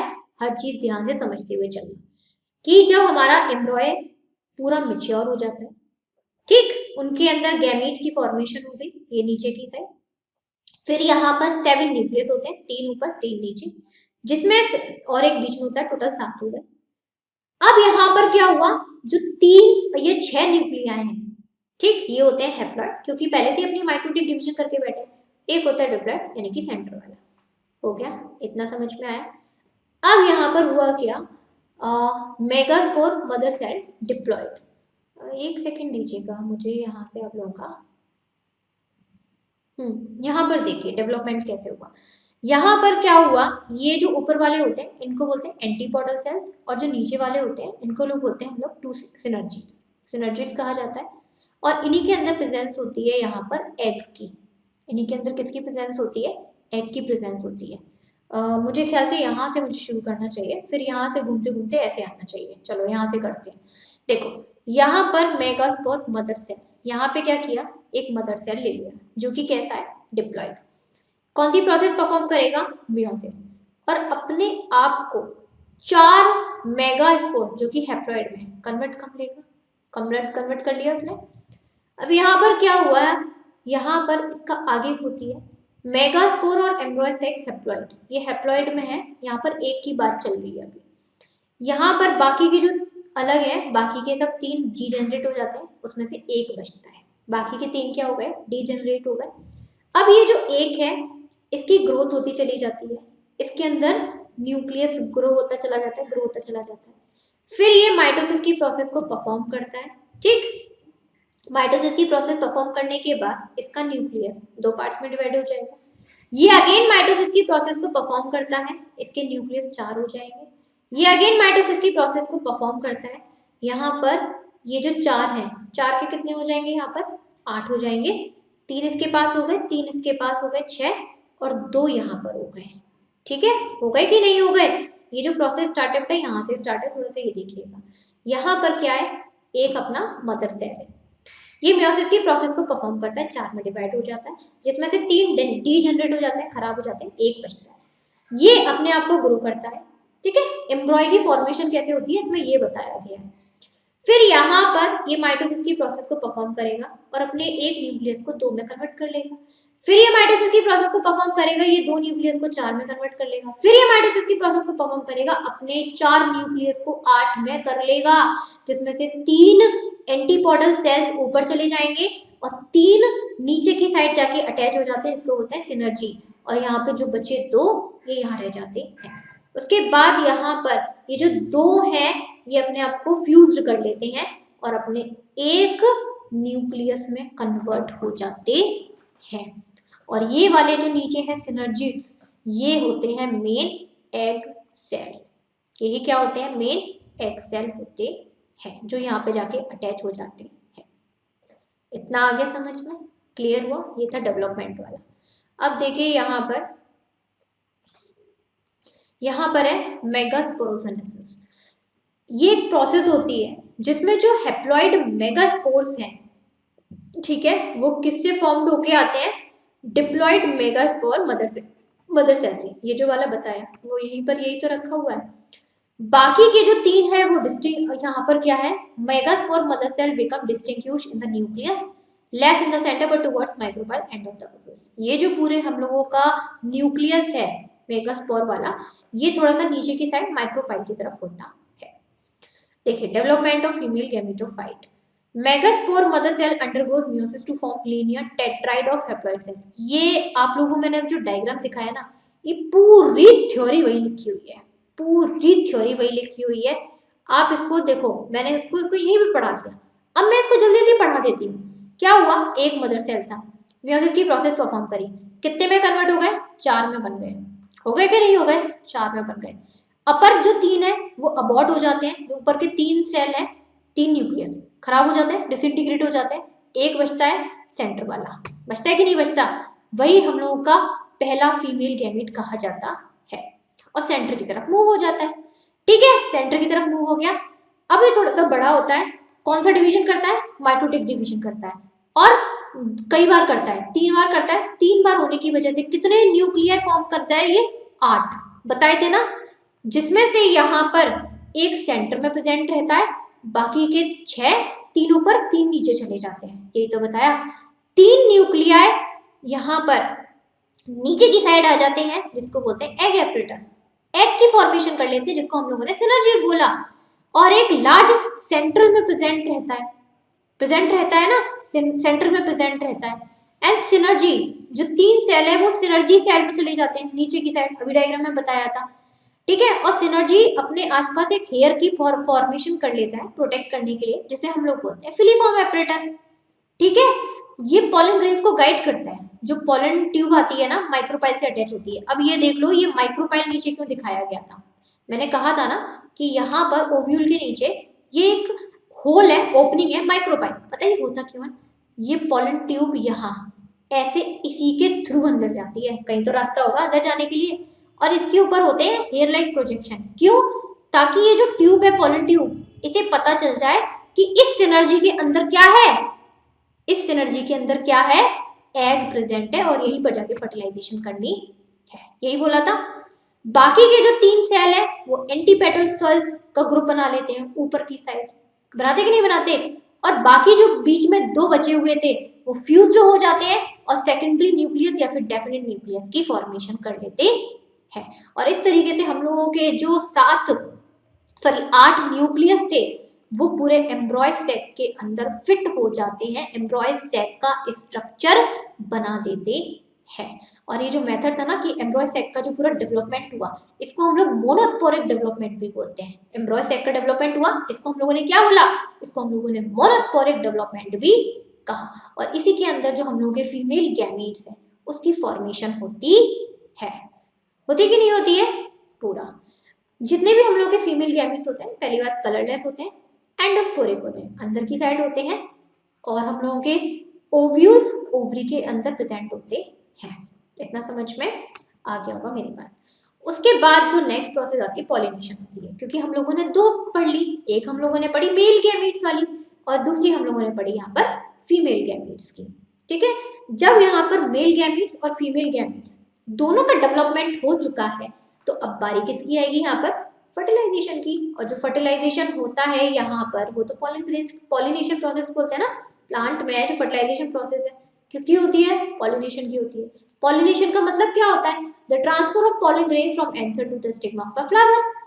पढ़े हो, 9th में पढ़े हो, 10th में पढ़े हो, 11th में पढ़े हो। What is pollination, the transfer of pollen grains from anther to the stigma of the flower, यही होता है। और पॉलिनेशन में भी टाइप्स होते हैं, विंड के थ्रू, वाटर के थ्रू, बर्ड्स के थ्रू, इंसेक्ट के थ्रू, स्नेल्स के थ्रू, हर किसी के थ्रू होता है, उससे हमें कोई बात मतलब नहीं है। राइट, इतना समझ में आया। ये पूरी समरी में कुछ नहीं लिखा हुआ, बस यही लिखा हुआ है मेल और फीमेल के जो गैमीट्स हैं वो फ्यूज्ड होते हैं, राइट, पॉलिनेशन प्रोसेस में, यानी कि पॉलन ग्रेन्स जो हम लोग के एंथर से लेकर फीमेल पार्ट स्टिग्मा में एंटर होते हैं, दैट इज कॉल्ड पॉलिनेशन। यहाँ पर भी आप लोगों के दो तरीके से होता है, एक होता है सेल्फ पॉलिनेशन, एक होता है क्रॉस पॉलिनेशन। सेल्फ पॉलिनेशन क्या होता है, यानी कि एक ही फ्लावर में मेल पार्ट भी है फीमेल पार्ट भी है, इसी मेल पार्ट के पॉलन ग्रेन्स उसी फ्लावर के फीमेल पार्ट में एंटर हो गए, सेल्फ अपना खुद का है। यहीं पे क्रॉस पॉलिनेशन की बात करें, एक फ्लावर ये एक फ्लावर ये, इसमें मेल पार्ट है इसमें फीमेल पार्ट है, इस मेल पार्ट ने दूसरे फ्लावर के फीमेल पार्ट पर अपना पॉलन ग्रेन्स को एंटर कराया, दैट इज क्रॉस पॉलिनेशन। ये डेफिनेशन आती है तो वो डेफिनेशन आपको अपनी लैंग्वेज में लिखनी है, बुक की लैंग्वेज मत रट के चले जाना, ठीक है। उसके बाद हम लोगों के पॉलिनेशन अगेन हम लोगों के क्या है, वैसे 3 पार्ट्स में डिवाइडेड है। आप लोगों ने अभी तक क्या है सिंपल पढ़े होंगे, self pollination, cross pollination, right, लेकिन एक्चुअली में पॉलिनेशन हम लोग के 3 पार्ट्स में डिवाइडेड है। कौन कौन से वो भी बता देती हूँ। पहला तो autogamy, self pollination. Self pollination मैंने बता दिया, यहाँ पर क्या है, बाइसेक्सुअल फ्लावर है। बाइसेक्सुअल फ्लावर मतलब एक ही फ्लावर में मेल पार्ट भी है फीमेल पार्ट भी है, उसी मेल पार्ट ने अपने ही फ्लावर के फीमेल पार्ट में पॉलन ग्रेन्स डाल दिए, जिसको हम लोगों ने बोल दिया सेल्फ पॉलिनेशन। क्लियर, इसमें से डेफिनेशन आएगी, नथिंग एल्स। एग्जाम्पल पूछ लेंगे तो ज्यादा भी लिख देना, उसके अलावा तो कुछ भी नहीं है। अब यहाँ पर लेट्स देखिए, एक होता है आप लोगों का गाइटोनोगैमी, एक होता है गाइटोनोगैमी। गाइटोनोगैमी क्या होता है, यहाँ पर सपोज करो एक ही प्लांट है, एक ही प्लांट है, एक ही प्लांट में क्या है, 2 फ्लावर है, एक फ्लावर ये है एक फ्लावर ये है। अभी यहाँ पर जो हम लोगों ने ऑटोगैमी पढ़ा वो एक ही फ्लावर में हो रहा था, उसमें जो पॉलिनेशन हो रहा था वो एक ही फ्लावर में हो रहा था। गाइटोगैमी में क्या होता है, प्लांट एक ही होगा लेकिन फ्लावर 2 होंगे, एक फ्लावर के पास मेल पार्ट एक फ्लावर के पास फीमेल पार्ट, ये फ्लावर अपने ही प्लांट के दूसरे फ्लावर के फीमेल पार्ट में पॉलन ग्रेन्स एंटर कराएगा, ये होता है आप लोगों का गाइटोनोगैमी। ये क्रॉस पॉलिनेशन की तरह ही है, लेकिन यहाँ पर प्लांट अलग नहीं होता। क्रॉस पॉलिनेशन में तो प्लांट ही अलग हो जाएगा, एक फ्लावर एक प्लांट का, दूसरा फ्लावर दूसरे प्लांट का। यहाँ पर प्लांट नहीं डिफरेंट हुआ, यहाँ पर प्लांट सेम था लेकिन उस प्लांट में बहुत सारे फूल आएंगे तो एक फ्लावर से दूसरे फ्लावर पर हुआ, ये होता है गाइटोनोगैमी। एग्जाम्पल में कुकुरबिटा या फिर मैक्सिमा, वो आप देख सकते हो। थर्ड होता है यहाँ पर जिनोगैमी, सिंपल इसी को बोलते हैं क्रॉस पॉलिनेशन, इसको बोलते हैं क्रॉस पॉलिनेशन। क्रॉस पॉलिनेशन कैसे, कि यहाँ पर आप लोगों का क्या है, एक फ्लावर एक प्लांट का, दूसरा फ्लावर दूसरे प्लांट का, यहाँ प्लांट भी सेम नहीं हुआ, एक फ्लावर एक प्लांट का दूसरा फ्लावर दूसरे प्लांट का, तब जाके एक फ्लावर का पॉलन ग्रेन्स दूसरे प्लांट के फ्लावर के अंदर जाके एंटर होते हैं, उसको बोलते हैं क्रॉस पॉलिनेशन। इसमें जो बेबीज की प्रोडक्शन होता है, जो जाइगोट होता है, उसमें काफी सारे डिफरेंस आ जाते हैं। सोचो ये एक प्लांट या फिर दूसरा प्लांट, दोनों के बच्चों ने कंबाइन कर लिया, दोनों के सेल्स फ्यूज्ड हो गए तो दोनों की वैरायटी आ गई ना बच्चों में। तो वेराइटीज आप लोगों को मिलती है ना, देसी आम, बम्बई आम, दशहरी आम, सुने होंगे, छोटे आम बड़े आम कौन से होते हैं, वैराइटीज है। क्यों है, यहाँ पर जो प्लांट, और ध्यान रखना प्लांट की स्पीसीज सेम होनी चाहिए। मैंने ये जरूर बोल दिया कि प्लांट डिफरेंट है लेकिन प्लांट की स्पीसीज सेम होनी चाहिए, ये मत कर देना स्पीसीज ही गलत कर दो, वो ना कर देना बच्चा। तो यहाँ पर क्या हुआ, स्पीसीज सेम होनी चाहिए। ये दशहरी आम का पेड़ है, ये बम्बई आम का पेड़ है, ठीक है, इस प्लांट में इसके साथ पॉलिनेशन हो गया और कौन सा प्लांट बन गया, देसी आम बन गया, चलो ठीक है देसी आम बन गया, ठीक है, ये चीज होती है। नेक्स्ट अभी हम लोगों की जो पॉलिनेशन होता है वो जो एजेंट्स होते हैं दो तरीके के होते हैं, अबायोटिक एंड बायोटिक। अबायोटिक में हम लोग के ज्यादा नॉन लिविंग एजेंट्स आ जाते हैं, जैसे विंड के थ्रू हवा चलती है, हवा में क्या होता है, जो पॉलन ग्रेन्स होते हैं बहुत ही हल्के होते हैं, वो हवा से उड़ जाते हैं और कहीं भी प्लांट के जो दूसरा फीमेल पार्ट है उसमें जाके एंटर हो जाते हैं। तो ये आप लोगों का विंड के थ्रू हो गया, ठीक है। एडेप्टेशन आप देख सकते हो, एडेप्टेशन में क्या है, एडेप्टेशन आप लोगों का नहीं आता। एक चीज मैं और बता देती हूँ, हम लोगों के जो प्लांट्स होते हैं ना एनेमोफ्लेम, यानी कि जो विंड के थ्रू हम लोगों का पॉलिनेशन होता है उसमें एडेप्टेशन नहीं आता। कलरलेस हो, विदाउट नेक्टर हो, ये सारी चीजें नहीं पूछी जाती इतना। बाकी आप अपने उसके लिए पढ़ सकते हो अपना, उसमें कोई प्रॉब्लम नहीं है, ठीक है। एग्जाम्पल जरूर याद करना क्योंकि एग्जाम्पल में ज्यादा पूछ लेते हैं। एक होता है वाटर के थ्रू, वाटर में क्या होता है, पानी है, फ्लो कर रहा है। वाटर जितने भी एक्वेटिक प्लांट्स होंगे, सपोज करो ये एक्वेटिक प्लांट दूसरा एक्वेटिक प्लांट, इसके पॉलन ग्रेन्स है पानी के थ्रू अपने बॉडी अपने पेरेंट प्लांट से एकदम डिटैच हो गए, बहते बहते बहते बहते दूसरे प्लांट के स्टिग्मा में एंटर हो गए। ये होता है आप लोगों का वाटर के थ्रू, जिसको हम लोग बोलते हैं यहाँ पर हाइड्रोफिली। ऐसी कंडीशन में जो फ्लावर है बड़ा स्मॉल होता है, ठीक है, अनवेटेबल भी होना चाहिए। प्लांट जो फ्लावर होता है ना उसके ऊपर एक वैक्सी लेयर होती है जो प्लांट की लीव्स को वेट नहीं होने देती। वेट हो जाएंगे तो प्लांट चिपक जाएंगे ना, तो वो अच्छी बात नहीं है, दैट्स व्हाई। उसके ऊपर म्यूकस, जो म्यूकस होता है ना, म्यूकस पूरा एक वैक्सी लेयर सब्सटेंस होता है, म्यूकरेज की लेयर होती है। और ऐसे फ्लावर्स के अंदर ना नेक्टर और फ्रेगनेंस दोनों ही नहीं होते। हाइड्रोफिली में भी दो टाइप के हैं, एक को आपको होता है हाइफो हाइड्रोफिली। हाइड्रोफिली भी आपका दो टाइप का है, एक है आपका हाइफो हाइड्रोफिली, यहाँ पर पॉलिनेशन है वाटर की सरफेस पर होगा, ठीक है। और यहाँ पर वाटर की सरफेस पर मतलब जहाँ ऊपर ही ऊपर हो जाएगा। और जो दूसरा होता है आप लोगों का वो होता है एपी हाइड्रोफिली। एपी हाइड्रोफिली इसमें क्या होता है, pollen grains float on the water surface and reach the stigma of female flower। यहाँ पर जो पॉलिनेशन हुआ हाइफो हाइड्रोफिली में, ये वाटर के सरफेस पर ही हो गया, यहीं पर एक प्लांट है, यहीं पर एक प्लांट है, यहाँ पर हो गया। एपी हाइड्रोफिली में क्या होता है, जो प्लांट है वो दूर दूर होते हैं, तो यहाँ पर जो पॉलन ग्रेन्स है वाटर के सरफेस पर उसको फ्लोट करते करते करते फीमेल फ्लावर के तक पहुंचना होता है।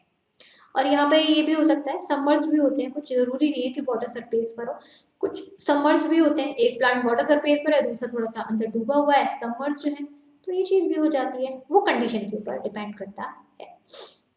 ओके, यहाँ पर आप लोगों को देखो डायग्राम भी दिखाया हुआ है, जैसे कि ये मेल फ्लावर था, ठीक है। अब मेल फ्लावर के पॉलन ग्रेन्स ऊपर की साइड गए, बहते बहते बहते फीमेल फ्लावर के अंदर एंटर, तो आपने देखा कि एक सबमर्ज था और एक फ्लोट कर रहा था, दोनों कंडीशन हो सकती है ना, तो ये हो गई। एग्जाम्पल जरूर याद करिएगा, जैसे लोटस, वाटर हाइसिन्थ या वाटर लिली।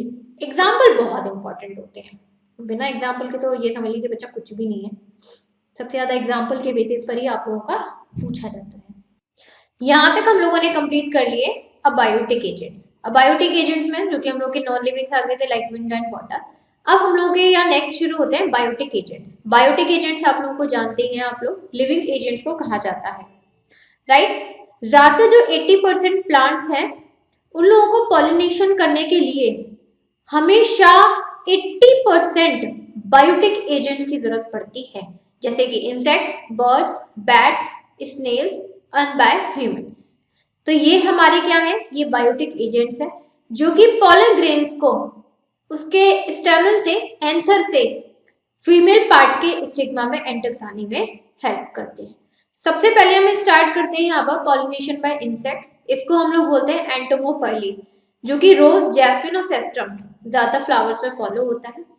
इसके क्या क्या एडेप्टेशन है, यानी कि एंटोमोफिली इंसेक्ट्स पॉलन ग्रेन्स को जो स्टिग्मा में एंटर करवाते हैं या फिर होते हैं, उसमें क्या क्या एडेप्टेशन होना चाहिए एंटोमोफाइलस फ्लावर्स में। सबसे पहली बात, लार्ज होना चाहिए, राइट, क्योंकि इंसेक्ट भाई कहाँ उड़ रहा है, कैसे उड़ रहा है, नहीं आइडिया, तो लार्ज होना चाहिए। शोई होना चाहिए, ब्राइटली कलर्ड होनी चाहिए, और इसका स्वीट स्मेल होना चाहिए, ताकि जो पॉलन ग्रेन है या फिर इंसेक्ट है उस स्मेल यानी कि नेक्टर की तरफ मूव करे और उस इंसेक्ट के साथ जो भी पॉलन ग्रेन्स उसके लेग्स में अटैच है स्टिग्मा में एंटर हो जाए। ठीक, जैसे ही एंटर हो जाएंगे तो यहाँ पर जो स्टिग्मा है उसके अंदर स्टिकी सब्सटेंस प्रेजेंट होता है और उसी स्टिकी सब्सटेंस से जो पोलन ग्रेन्स है वो क्या हो जाते हैं, कनेक्ट हो जाते हैं, यानी कि अटैच्ड हो जाते हैं।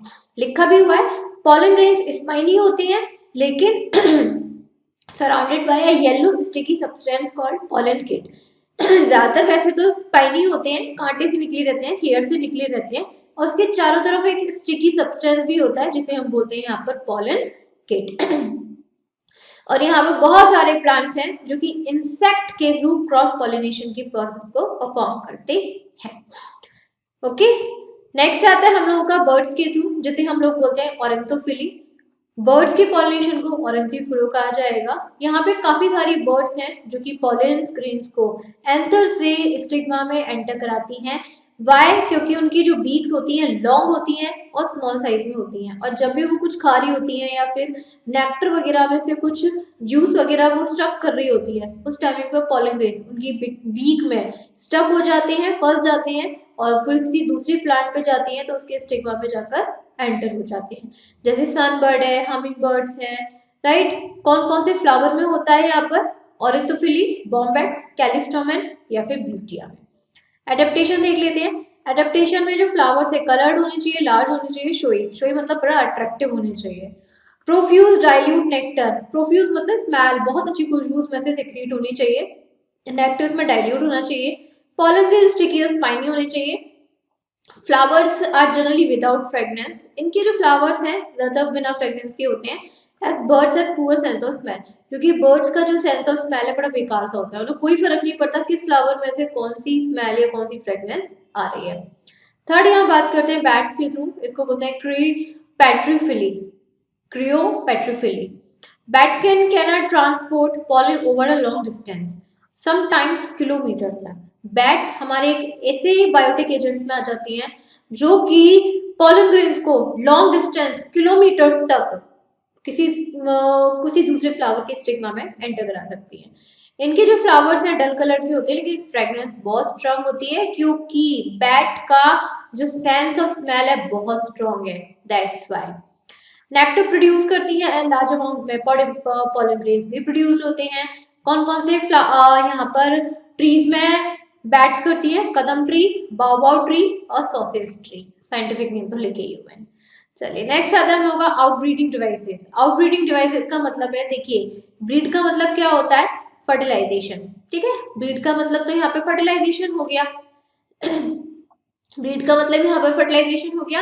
अब यहाँ पर क्या है, ये जो अभी तक हम लोगों ने फर्टिलाइजेशन की प्रोसेस पढ़ी, ये थी आप लोगों की internal process, sorry it's not external, it's internal process. अब यहाँ पर लिखा हुआ है आउटब्रीडिंग डिवाइसेस। कभी कभी क्या होता है, जो फर्टिलाइजेशन की प्रोसेस है, यानी कि आई मीन टू से जो पॉलिनेशन है वो नेचुरली नहीं हो पाता है ड्यू टू एनी रीजन, वो नेचुरली नहीं हो पाता है। दैट मीन कि नेचुरल वे में जो पोलन ग्रेन्स है वो स्टिग्मा में जाके स्टक हो जाने चाहिए थे, राइट। ये एक नेचुरल वे होता है, लेकिन कभी कभी नहीं हो पाता है ड्यू टू बहुत सारी कंडीशंस हो जाती हैं। ऐसी कंडीशन में आउटब्रीडिंग डिवाइसेस, यानी कि एक डिवाइसेस, काफी सारे डिवाइसेस होते हैं, बनाए चुके हैं, उन डिवाइसेस का यूज करके पोलन ग्रेन्स और स्टिग्मा के अंदर जो ओवरी और ओव्यूल वाला पार्ट है उसको अलग किया जाता है फ्लावर से, एंड देन उनको क्या किया जाता है, यहाँ पर पूरा पॉलिनेट कराया जाता है। देखिए यहाँ पर क्या होता है, plants have mechanism that discourage और प्रिवेंट सेल्फ पॉलिनेशन। कभी कभी कोई प्लांट है वो सेल्फ पॉलिनेशन नहीं कर पाते, राइट, क्रॉस पॉलिनेशन नहीं करते हैं। क्रॉस पॉलिनेशन से जेनेटिक डाइवर्सिटी बढ़ती है, ठीक है, ठीक है, सेक्सुअल स्ट्रेटजीज भी बढ़ती हैं, इसमें इन्वॉल्वमेंट होता है और बहुत सारी चीजें हैं। और अगर सेल्फ पॉलिनेशन होता रहेगा तो यहाँ पर इंटरब्रीडिंग डिप्रेशन आ जाएगा। देखो सेल्फ पॉलिनेशन क्या हो रहा है, सेल्फ पॉलिनेशन मतलब एक ही फ्लावर के मेल और फीमेल पार्ट एक दूसरे से कंबाइंड हो रहे हैं उनके सेल्स और बेबी को प्रोड्यूस करते हैं, यानी कि सीड्स को। और क्रॉस ब्रीडिंग में क्या होता है, क्रॉस पॉलिनेशन में इसके पोलन ग्रेन्स दूसरे फ्लावर के ओव्यूल के साथ जाके मिल गए, ये होता है क्रॉस पॉलिनेशन। ऐसी कंडीशन में जब बेबी बनता है यानी कि सीड बनता है तो उसमें दोनों प्लांट के जो कैरेक्टर्स हैं, फीचर्स आते हैं और एक नए तरीके का फीचर उसमें आ जाता है, डेवलप हो जाता है सीड्स में। लेकिन ये सेल्फ पॉलिनेशन में नहीं आ पाता। तो यहाँ पर क्या है, ज्यादातर जो प्लांट्स हैं, ये ध्यान रखिएगा, ज्यादातर प्लांट 70% हमारे अर्थ के प्लांट सेल्फ पॉलिनेशन करते हैं, क्योंकि उनके एक ही प्लांट में मेल और फीमेल पार्ट होता है, बाकी के 30% नहीं करते हैं। 30% है जो क्रॉस पॉलिनेशन फॉलो कर लेते हैं। अब देखिए हुआ क्या है यहाँ पर, अगर 70% सेल्फ पॉलिनेशन करेंगे तो एक ही फ्लावर में बेबी बन गया, और जो सीड प्रोड्यूस्ड हुआ, न्यू सीड्स, क्या उसमें कोई वेराइटी आ पाएगी? नहीं आ पाएगी। और जब हमारे इस अर्थ पर वेराइटी नहीं इंक्रीज होगी तो दिक्कत हो जाएगी होगी।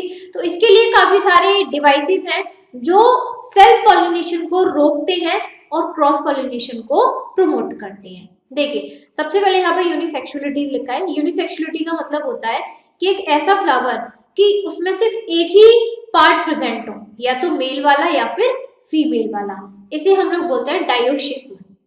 एक ऐसा फ्लावर या तो उसमें मेल पार्ट प्रेजेंट है, मेल रिप्रोडक्टिव पार्ट, या फीमेल, तो उसको हम लोग बोल देंगे डायोशिज्म, या फिर यूनिसेक्सुअल भी बोल देते हैं। और इनमें सेल्फ पॉलिनेशन नहीं हो सकता, क्योंकि उसमें एक ही पार्ट होगा, या तो मेल वाला होगा या यहाँ पर आपका फीमेल होगा। तो ऐसी कंडीशन में नहीं है, तो ये हो जाते हैं आप लोगों के यूनिसेक्सुअल, जो पॉलिनेशन सेल्फ पॉलिनेशन को फॉलो नहीं करते। अब यहाँ पर कुछ मोनोशियस भी होते हैं, जैसे कि मेज डायोशियस हो गया, मलबेरी हो गया, पपाया हो गया, ये एग्जांपल है, ये आप देख सकते हो। नेक्स्ट आता है यहाँ पर डाइकोमी, डाइकोगैमी।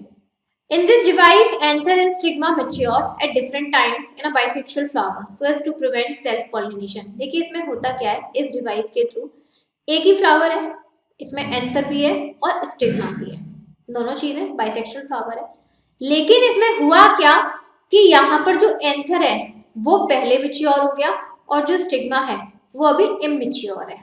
वो क्या है यहाँ पर, इमैच्योर है। ऐसी कंडीशन में सेल्फ पॉलिनेशन नहीं हो सकता। ध्यान रखिएगा, सेल्फ पॉलिनेशन के लिए क्या जरूरी है, सेल्फ पॉलिनेशन के लिए यहाँ पर दोनों रिप्रोडक्टिव पार्ट मेल और फीमेल का एट अ सेम मोमेंट पर मैच्योर होना बहुत जरूरी है। अगर एक मैच्योर है दूसरा इमैच्योर है, सेल्फ पॉलिनेशन नहीं होता। ये होता है डाइकोगैमी डिवाइस।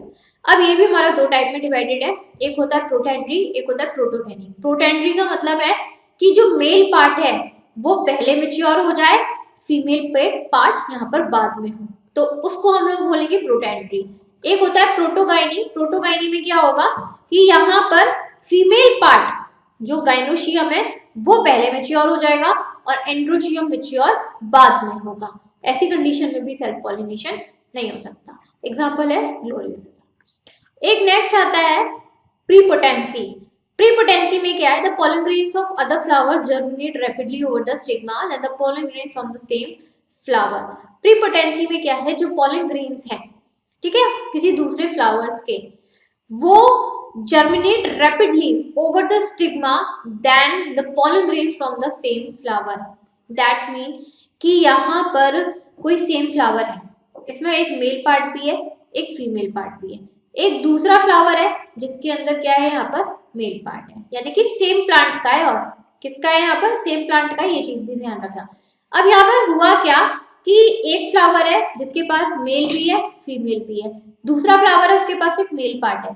तो यहाँ पर ये मेल पार्ट का जो यहाँ पर pollen grains है जल्दी मेच्योर हो जाए, और इसके साथ में जो मेल पार्ट के pollen grains है वो जल्दी मेच्योर ना हो, तो ये अपने pollen grains को उस फीमेल में क्या कर देगा, जर्मिनेट कर देगा। ये चीज एप्पल में ज्यादा होती है, एप्पल आप लोगों का फ्रूट है ना, ये उसके प्लांट में ज्यादा होती है। यहाँ पर जो अदर प्लांट का, आई मीन सेम प्लांट का जो से अदर दूसरा फ्लावर है वो क्या कर लेगा, अपने एंथर्स को जल्दी से मेच्योर करेगा, एंड देन ये मेच्योर होंगे नहीं, इसके फीमेल पार्ट मेच्योर होगा, उनके साथ जाके पॉलिनेट कर लेगा। एक होता है आप लोगों का हेट्रोस्ट्रेडिल।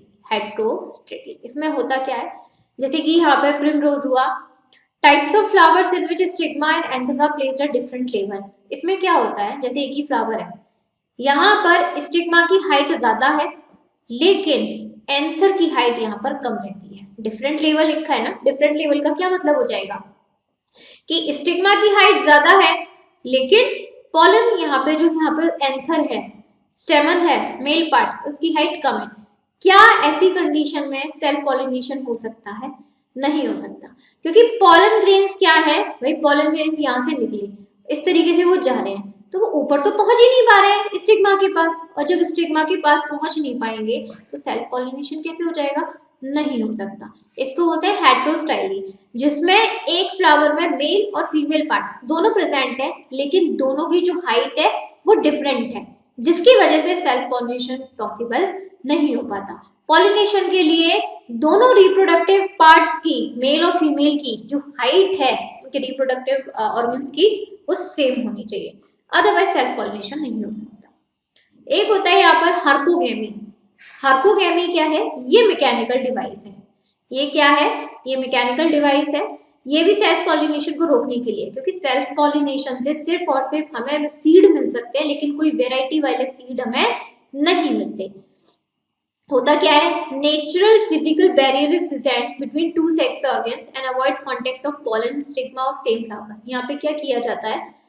Stigma is position above the level of anther. देखिए, हार्कोगेमी एक ऐसा फ्लावर है जिसमें मेल पार्ट भी है और फीमेल पार्ट भी है, ठीक है? जैसे ये मेल है और ये फीमेल पार्ट है और ये मेल पार्ट है, ठीक है? अब यहाँ पर हुआ क्या? ये मेल है। अब यहाँ पर क्या है? दोनों सेम टाइम पर मैच्योर हो चुके हैं, इसके पॉलन ग्रेन्स आ चुके हैं, इसके अंदर ओव्यूल भी मैच्योर हो चुका है, यानी कि अभी ये कैसी कंडीशन में है? ये सेल्फ पॉलिनेशन की कंडीशन में है, लेकिन हमें तो सेल्फ पॉलिनेशन नहीं कराना। तो यहाँ पर क्या करेंगे? ये पॉलन ग्रेन यानी कि जो स्टेमन वाला पार्ट है, इसको थोड़ा सा डाउनवर्ड डायरेक्शन में झुका देते हैं, थोड़ा सा मोड़ दो तो झुक जाएगा ना, इस तरीके से डाउनवर्ड डायरेक्शन में आ जाएगा, यानी कि जो फीमेल वाला पार्ट है उसकी हाइट से कम हो जाएगा। फीमेल वाले के पार्ट से क्या हो जाएगा? हाइट से कम हो जाएगा। और जब यहाँ पर मेल पार्ट उसका हाइट बहुत कम है और फीमेल पार्ट की बहुत ज्यादा है, is it possible to follow a self pollination? कभी भी नहीं होगा इस कंडीशन में। इसलिए मैकेनिकल डिवाइस कहा गया है, क्योंकि इसमें हम लोगों के जो फिजिकल अपीयरेंस है, फिजिकल फोर्स है, वो लगता है, दैट्स व्हाई। एक होती है सेल्फ स्टेरिलिटी। सेल्फ स्टेरिलिटी में क्या होता है यहाँ पर? That too, the germination of pollen stigma on the same flower is inhibited. Self sterility that mean कि सेम फ्लावर पे मेल पार्ट भी है, फीमेल पार्ट भी है, लेकिन ये पॉलन ग्रेन्स इस स्टिग्मा में एंटर नहीं हो पा रहे हैं, जर्मिनेट नहीं हो पा रहे हैं। स्टेरिलिटी का मतलब समझते हो? जिसके अंदर ताकत ना हो बेबीज को प्रोड्यूस करने की, स्टेरिलिटी बोलते हैं उसको, ठीक है? तो यहाँ पर भी यही कंडीशन हो जाती है, एक फ्लावर है, उस फ्लावर में मेल और फीमेल पार्ट भी है, लेकिन उसके पॉलन ग्रेन्स फीमेल के स्टिग्मा में एंटर नहीं हो पा रहे हैं, जिसकी वजह से आगे वो अपने सीड्स को प्रोड्यूस नहीं कर पा रहे। एग्जाम्पल में टोबैको और थिया है। नेक्स्ट है पॉलन एंड पिस्टल इंटीग्रेशन। देखिए, it is interaction of pollen grains with sporophytic tissue that is stigma. यहाँ पर हम लोग इतनी देर से पॉलिनेशन पॉलिनेशन पॉलिनेशन पॉलिनेशन ये सब पढ़े ही जा रहे हैं। तो यहाँ पर क्या है? पिस्टल इंटरेक्शन है। पिस्टल इंटरेक्शन सिंपल समझ लीजिए कि एक फ्लावर है, इसमें यहाँ पर ये मेल पार्ट है, ये फीमेल पार्ट है। मेल पार्ट में पॉलन ग्रेन्स प्रेजेंट है, इसके पास ओव्यूल प्रेजेंट है। तो जब पॉलन ग्रेन्स फीमेल के स्टिग्मा पार्ट में एंटर होते हैं, कौन से पार्ट में? स्टिग्मा वाले पार्ट में एंटर होती हैं, तो उन दोनों का एक इंटरेक्शन स्टार्ट हो जाता है। पॉलन ग्रेन्स थे, एंथर के पॉलन ग्रेन्स थे, पॉलन ग्रेन्स फीमेल के कौन से पार्ट में एंटर हो गए? स्टिग्मा में एंटर हो गए, यानी कि स्टिग्मा के साथ क्या कर लिया? यहाँ पर इंटरेक्शन कर लिया। उसी को हम लोग बोलते हैं पॉलन पिस्टल इंटरेक्शन, यानी कि पॉलन ने फीमेल रिप्रोडक्टिव पार्ट पिस्टल के साथ इंटरेक्शन अपना कर लिया, ठीक? फिर पॉलिनेशन होता है, पॉलिनेशन के साथ फर्टिलाइजेशन हो जाता है, फर्टिलाइजेशन के बाद यहाँ पर जो पॉलन है वो हम लोगों ने स्टार्टिंग में आप लोगों का पढ़ा भी था कि जो मेल गैमीट है ओव्यूल के अंदर किसके थ्रू एंटर करते हैं? पॉलन ट्यूब के थ्रू एंटर करते हैं, ठीक है? और पॉलन ट्यूब में एंटर करने के बाद पॉलन पिस्टल इंटरेक्शन हो जाता है। पॉलन पिस्टल इंटरेक्शन होने के बाद यहाँ पर फर्टिलाइजेशन होगा, जाइगोट की फॉर्मेशन होगी, जाइगोट से एम्ब्रॉय बनेगा, एम्ब्रॉय से फिर सीड, फ्रूट जो भी बनना होता है वो बन जाता है।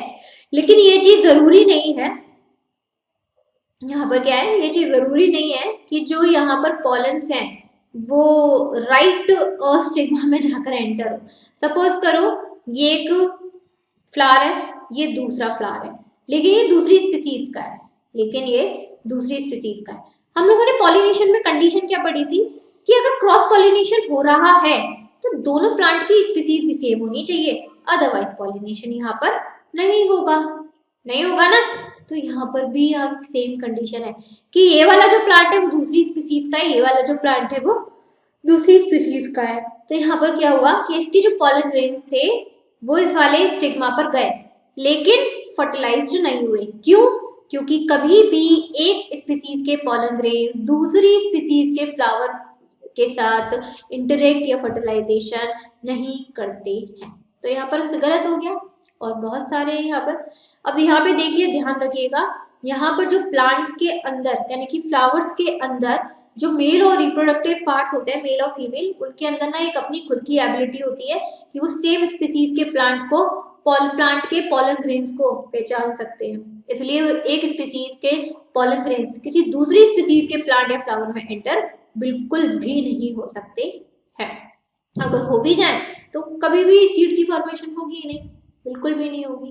ओके, ठीक, यहाँ पे समझ में आया। यहाँ पर आपका वही सब लिखा हुआ है कि किस तरीके से क्या होता है। अब यहाँ पर क्या है, the growth through the style is determined by specific chemicals, यानी कि जो स्टाइल की जो ग्रोथ हो रही है वो भी, ये सब आपका वही सब लिखा हुआ है, ये हमें पढ़ने की जरूरत नहीं है, ये आपका पूरा थ्योरी में लिखा हुआ है। वही कि पॉलन ट्यूब क्या करते हैं, ओव्यूल में जाके एंटर होते हैं, एम्ब्रॉय सैक में जाते हैं, ये मैं आपको पूरा डायग्राम से बता चुकी हूँ। तो इतना मुझे बहुत ज्यादा इसको डिटेल में समझाने की जरूरत नहीं है। उसको आपको क्या करना है, अपना वन लाइन में पढ़ लेना है, बाकी वही सब लिखा हुआ है जो मैंने आप लोगों को बताया था। नेक्स्ट आता है यहाँ पर आप लोगों का आर्टिफिशियल हाइब्रिडाइजेशन। आर्टिफिशियल हाइब्रिडाइजेशन, क्या आप लोग हाइब्रिड का मतलब जानते हैं? हाइब्रिडाइजेशन तो हम लोग तब पढ़े ना जब आप लोग हाइब्रिड का मतलब पता हो। मैं भी आप लोगों को काफी देर से वर्ड एक बोल रही थी, वेराइटीज। काफी टाइम से मैंने आप लोगों को वर्ड बोला, varieties varieties variety sorry, variety, यानी कि प्लांट में भी क्या होती है, यहाँ पर वेराइटीज होती हैं। ये मैं काफी देर से बोल रही हूँ। देखिए होता क्या है बच्चों, यहाँ पर हम लोग जब सेल्फ पॉलिनेशन कराते हैं, जब सेल्फ पॉलिनेशन होता है, तो मैंने आप लोगों को क्या बताया कि सेल्फ पॉलिनेशन में आप लोगों का एक ही फ्लावर में पॉलिनेशन हो जाता है, पॉलन ग्रेन्स स्टिग्मा में एंटर हो जाते हैं, ठीक। और जब सीड की फॉर्मेशन होगी तो सीड में एक ही प्लांट के जो कैरेक्टर्स है वो फीचर्स ऐड होगी और कुछ वो दूसरे फीचर्स नहीं आ सकते। लेकिन यहाँ पर क्रॉस पॉलिनेशन हमने जब कराया तो ठीक है, हम लोग की हाइब्रिड हो गई। क्रॉस पॉलिनेशन में क्या होता है, क्रॉस पॉलिनेशन में आप लोगों का एक फ्लावर के पॉलन ग्रेन दूसरे फ्लावर के स्टिग्मा में एंटर होते हैं, तो जो सीड बनता है तो उसके दोनों फ्लावर के फीचर्स आ जाते हैं। चलो ठीक है, ये तो नेचुरल हो गए। ये जो हाइब्रिड वाला वेराइटी वाला सीड बना क्रॉस पॉलिनेशन में, ये तो नेचुरल था। लेकिन यहाँ पर बात चल रही है आर्टिफिशियल हाइब्रिडाइजेशन की, यानी कि यहाँ पर प्लांट्स सेल्फ यानी कि नेचुरली अपने आप को पॉलिनेशन की प्रोसेस नहीं करवा पा रहे हैं to produced different varieties of seeds. तो यहाँ पर आर्टिफिशियल एक तरीके से हम लोगों को प्लान करना पड़ता है। यहाँ पर क्या किया जाता है कि हम लोगों को खुद के हाथ से प्लांट के पॉलन ग्रेन्स को एकदम निकालना होता है और हमें जिस डिफरेंट प्लांट के फ्लावर के साथ फर्टिलाइजेशन करवाना है उसके स्टिग्मा में जाके इसको क्या कर देते हैं, उसके साथ स्टिक करवा देते हैं।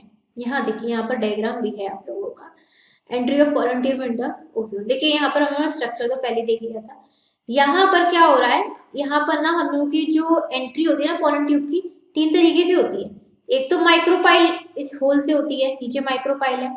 दूसरी यहाँ पर ऊपर की डायरेक्शन से होती है, दिस वन कैलिजा से।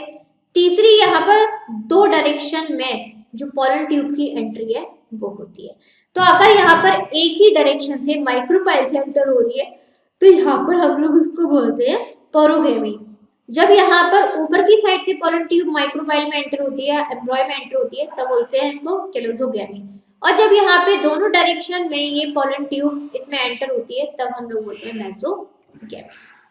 ओके, इसके बाद आता है यहाँ पर आप लोगों का डबल फर्टिलाइजेशन। डबल फर्टिलाइजेशन का मतलब तो समझ है ना, 2 बार फर्टिलाइजेशन।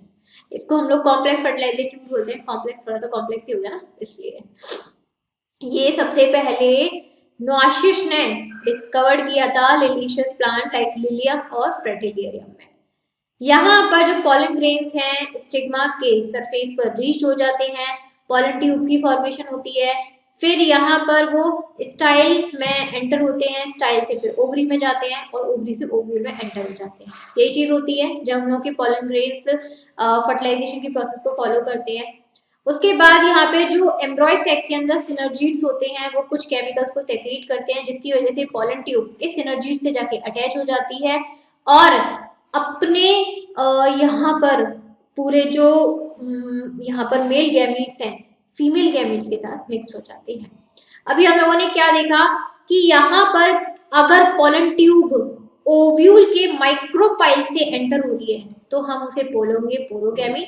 अगर कैलिजा से एंटर होती है तो बोलते हैं कैलिजोगामी, और दो साइड से एंटर होती है तो उसको बोलते हैं मेसोगैमी। वो तो अभी हम लोगों ने डायग्राम से देख लिया।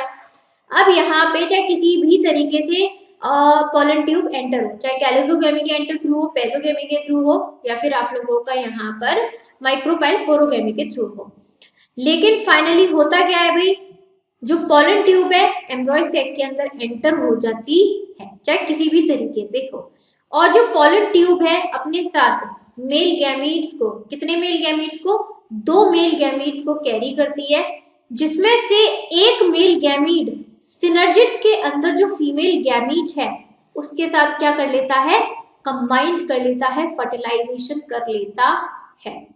ठीक है, अब यहाँ पर क्या है, जो दूसरा बचता है, ठीक, अब यहाँ पे देखिए, watery content of synergid are absorbed by pollen tube which then ruptures release the content including the 2 non-monotile male gametes। यहाँ पर क्या हुआ, जैसे ही pollen tube synergid से जाके अटैच होती है, synergid अपने अंदर से एक watery substance निकालता है जिसकी वजह से pollen tube breaks हो जाती है और उसके अंदर जो 2 male gametes हैं वो रिलीज हो जाते हैं जिसको हम लोग बोलते हैं सिफ्नोगैमी।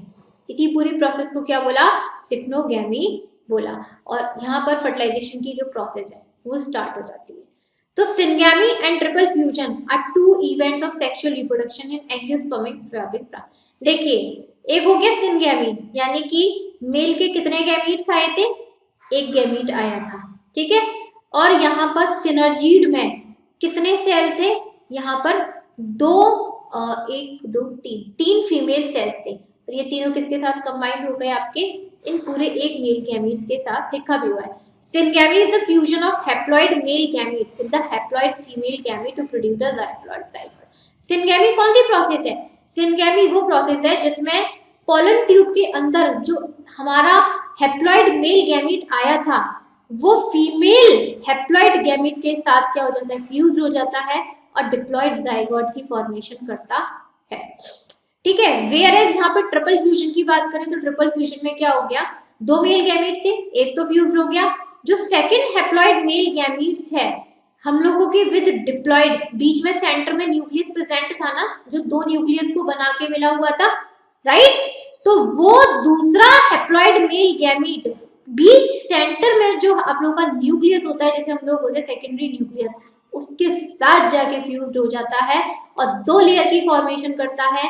एक होती है प्राइमरी एंडोस्पर्म न्यूक्लियस और दूसरी होती है ट्रिप्लॉइड एंडोस्पर्म लेयर। ठीक, उसके बाद यहाँ पर जो जाइगोट बना था, जिप्लॉइड जाइगोट, वो एम्ब्रॉय में कन्वर्ट होता है। सिनगैमी एक जनरेटिव फर्टिलाइजेशन है एंड ट्रिपल फ्यूजन एक वेजिटेटिव फर्टिलाइजेशन है। ये चीज का ध्यान रखना, हम लोगों ने पढ़ा था ना जनरेटिव फर्टिलाइजेशन और वेजिटेटिव फर्टिलाइजेशन। तो सिनगैमी की बात करें तो जनरेटिव है, किसी चीज को जनरेट कर रही है। यहाँ पर ट्रिपल फ्यूजन की बात करें तो ये वेजिटेटिव फर्टिलाइजेशन है, यहाँ किसी चीज का जनरेशन नहीं हो रहा है, और इसी को हम लोग क्या बोलते हैं यहाँ पर, डबल फर्टिलाइजेशन। ध्यान रखिएगा कि पॉलन ट्यूब में कितने मेल गैमीट्स आते हैं, 2 आते हैं, जिनमें से नीचे जो सिनर्जिड्स वाले सेल्स होते हैं ये एक फर्टिलाइज इसके साथ हो जाता है, और जो दूसरा वाला यहाँ पर पॉलन ग्रेन्स है बीच सेंटर में जो न्यूक्लियस प्रेजेंट रहता है उसके साथ जाके कंबाइन हो जाता है, जिसको हम लोग यहाँ बोलते हैं डबल फर्टिलाइजेशन। 2 बार फर्टिलाइजेशन हुआ ना, इसीलिए यहाँ पर देखो आप लोग को डायग्राम में दिखाया गया है। ठीक, यहाँ पर ये माइक्रोपाइल है, ओपनिंग ओव्यूल की, यहाँ पे सिनर्जिड लगे हुए हैं, ये बीच में आप देखिए पूरी ओवरी प्रेजेंट है। ठीक है, ये आप लोगों का सेकेंडरी न्यूक्लियस और मेल गैमीट्स फ्यूज्ड हो गए, ये पॉलन ग्रेन्स आए, पॉलन ट्यूब बनाई। ठीक, ओव्यूल के अंदर इस तरीके से जाके एंटर हो गए। और सिनगेमी क्या होता है, जिसमें फीमेल एग और जो मेल गैमीट्स हैं, मेल एग्स है, वो क्या हो जाते हैं, फ्यूज्ड हो जाते हैं। इतना क्लियर हुआ। अब देखिए जो हम लोगों का पीईएन था, triploid PEN, primary endosperm nutritive layer, ये हम लोगों की एंडोस्पर्म टिश्यू में डेवलप्स हो जाती है। एंडोस्पर्म टिश्यू का काम क्या होता है, जब हम लोगों के फ्लावर में जाइगोट की फॉर्मेशन हुई तो जाइगोट को ग्रो करने के लिए किस चीज की जरूरत होगी, यहाँ पर न्यूट्रिशन की जरूरत होगी। तो यहाँ पर जो आप लोगों का ट्रिप्लॉइड पीईएन था, ये न्यूट्रिटिव एंडोस्पर्म टिश्यू में क्या हो जाता है, ग्रो हो जाता है। अब यहाँ पर जो ट्रिप्लॉइड प्राइमरी एंडोस्पर्म न्यूक्लियस है, ये अपने आप को again and again and again divide करता है और बहुत सारे न्यूट्रिटिव टिश्यूज की फॉर्मेशन करता है, जिसको हम लोग बोलते हैं एंडोस्पर्मिक टिश्यू। ठीक, and in post fertilisation changes within the ovule, the embryoid and the endosperm are seen to develop separately. हम लोगों ने यहाँ पे 2 फर्टिलाइजेशन पढ़ ली, एक हम लोगों ने पढ़ा प्री फर्टिलाइजेशन, एक हम लोगों ने पढ़ा फर्टिलाइजेशन, और एक हम लोगों ने पढ़ा, अब यहाँ पर आता है पोस्ट फर्टिलाइजेशन। पोस्ट फर्टिलाइजेशन का मतलब कि जब स्टार्ट फर्टिलाइजेशन होने से पहले क्या क्या होना था, जब फर्टिलाइजेशन हुआ तब क्या क्या होना था। अब यहाँ पर बात आ जाती है पोस्ट फर्टिलाइजेशन की। पोस्ट फर्टिलाइजेशन का मतलब है कि हमारे पास यहाँ पर ओवरी, ओव्यूल और जो एम्ब्रॉय सैक है, ये एक्चुअली में किसमें डेवलप्ड हो जाते हैं, वो चीज आ जाती है। अभी उसको भी हम लोग पढ़ेंगे। देखिए हम लोगों ने अभी एंडोस्पर्म टिश्यू पढ़े, ये हमारे 3 टाइप के होते हैं, nuclear type, cellular type and helobial type. सबसे पहले बात कर ले यहाँ पर आप लोगों के न्यूक्लियर टाइप की एंडोस्पर्म में, यहाँ पे देखो ये जाइगोट यहाँ पर प्रेजेंट है, ठीक है। न्यूक्लियर में आप देख सकते हो सिंगल है, ठीक है। यहाँ पर क्या है, जो एम्ब्रॉय है अंदर ही अंदर अपने आप को डिवाइड करता चला जाएगा। यहाँ पर सेलुलर की बात करें तो जो एम्ब्रॉय है, यहाँ पर आप देख रहे हो कि कितने सारे सेल प्रेजेंट हैं, सिर्फ एक सेल नहीं है, काफी सारे सेल प्रेजेंट है लेकिन कॉलम में है। अब यहाँ पे हेल्बोलियल की बात करें तो हेल्बोलियल में क्या होता है कि यहाँ पर 2 एम्ब्रॉय अटैच रहते हैं, एक नहीं होता, 2 एम्ब्रॉय अटैच होंगे, ऊपर वाला और एक नीचे वाला, और उसके अंदर यहाँ पर हम लोग की प्रेजेंस होगी जाइगोट की। सबसे पहले उसमें पढ़ते हैं थ्योरी में, न्यूक्लियर टाइप आ जाती है। यहाँ पर 161 एंजियोस्पर्मिक फैमिलीज में न्यूक्लियर टाइप भी होता है। जितने भी हम लोग की फ्लावरिंग प्लांट्स की फैमिलीज हैं ऑलमोस्ट 161, ये कौन से आप लोग की फॉलो करती हैं, न्यूक्लियर टाइप को फॉलो करती हैं। इसमें होता क्या है कि हम लोग की जो प्राइमरी एंडोस्पर्म टिश्यू है वो माइटोटिक के डिवीजन प्रोसेस को फॉलो करके वॉल की फॉर्मेशन करते चले जाती हैं to produce large number of free nuclear, ताकि बहुत सारे फ्री न्यूक्लियस की फॉर्मेशन हो चुके। बीच में एक वैक्यूल की प्रेजेंस होती है, ठीक, जो वैक्यूल क्या करता है, सारे के सारे न्यूक्लियस को, जैसे ये पूरा आप लोगों का ओव्यूल था, यहाँ पर बहुत सारे सेल्स की फॉर्मेशन हो गई, फिर ओवो आ गया, वैक्यूल ने क्या किया, सारे सेल्स को बीच में रहने की जगह पूरा बिल्कुल साइड में पुश कर दिया। Wall develop between the nuclei के बिल्कुल चारों तरफ वॉल डेवलप होना शुरू हो जाती है, एंडोस्पर्म शुरू हो जाता है, ठीक। लेकिन जो सेल वॉल की फॉर्मेशन है कंप्लीट नहीं होती, हमेशा इनकम्प्लीट सी रहती है। एग्जांपल में बीज है, सनफ्लावर है या फिर कोकोनट है। Coconut has multicellular endosperm in the outer part and the free nuclear as well as vacuolated endosperm in the center. Coconut की बात करें तो कोकोनट में बहुत सारे मल्टीपल एंडोस्पर्मिक टिश्यूज होते हैं बाहर की साइड, और अंदर की साइड काफी सारे फ्री न्यूक्लियस सेंटर में प्रेजेंट होते हैं।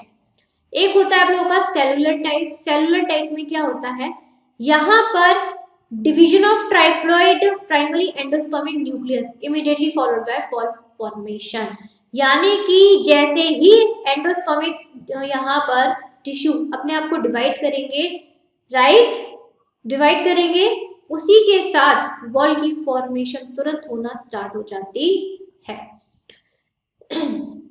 ये ज्यादातर 72 फैमिलीज ऑफ डाइकोट्स प्लांट्स में शो देखा जाता है, बैल्सम, पिटोनिया एंड एडोक्सा। थर्ड होता है आप लोगों का हेलोबियल टाइप। हेलोबियल टाइप में क्या होता है, एंडोस्पर्मिक टिश्यूज जब हम लोगों का डिवीजन करते हैं, माइटोटिक डिवीजन, तो यहाँ पे ट्रांसवर्स वॉल बना देते हैं, जिसकी वजह से जो सेल है वो अनइक्वली डिवाइड रहते हैं। स्मॉलर सेल को कैलोसल सेल कहा जाता है और लार्जर सेल को यहाँ पर माइक्रोपाइलर सेल कहते हैं। और बीच में काफी सारे फ्री न्यूक्लियस के डिविजन्स भी प्रेजेंट रहते हैं। एग्जाम्पल में आ जाता है इसका एस्पोडिलस।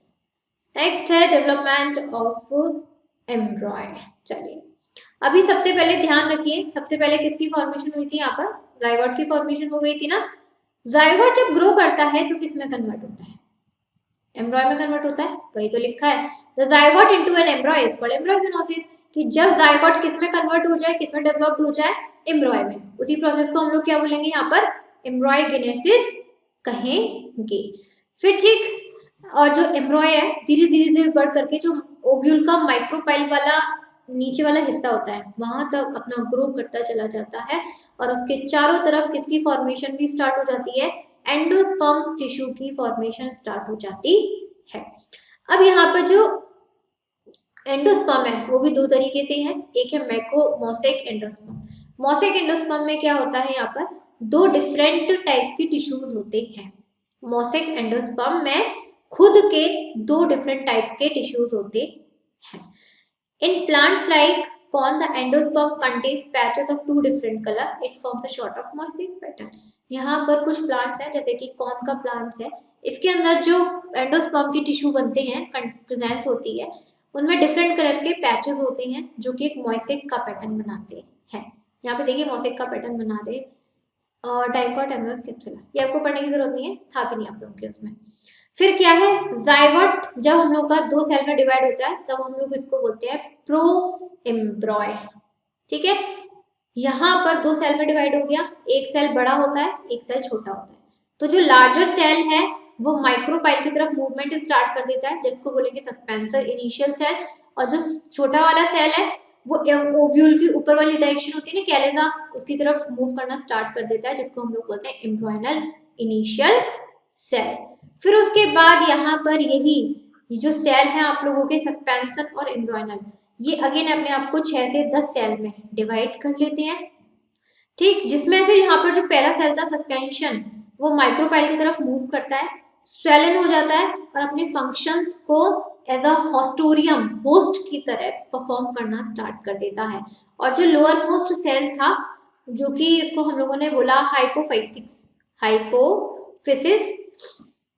ये क्या करता है, suspensor is known as hypophysis. जो लोअर मोस्ट सेल था सस्पेंसर का उसको हम लोगों ने हाइपोफिसिस भी बोल सकते हैं उसको, नोमो ऐसी कोई दिक्कत नहीं है।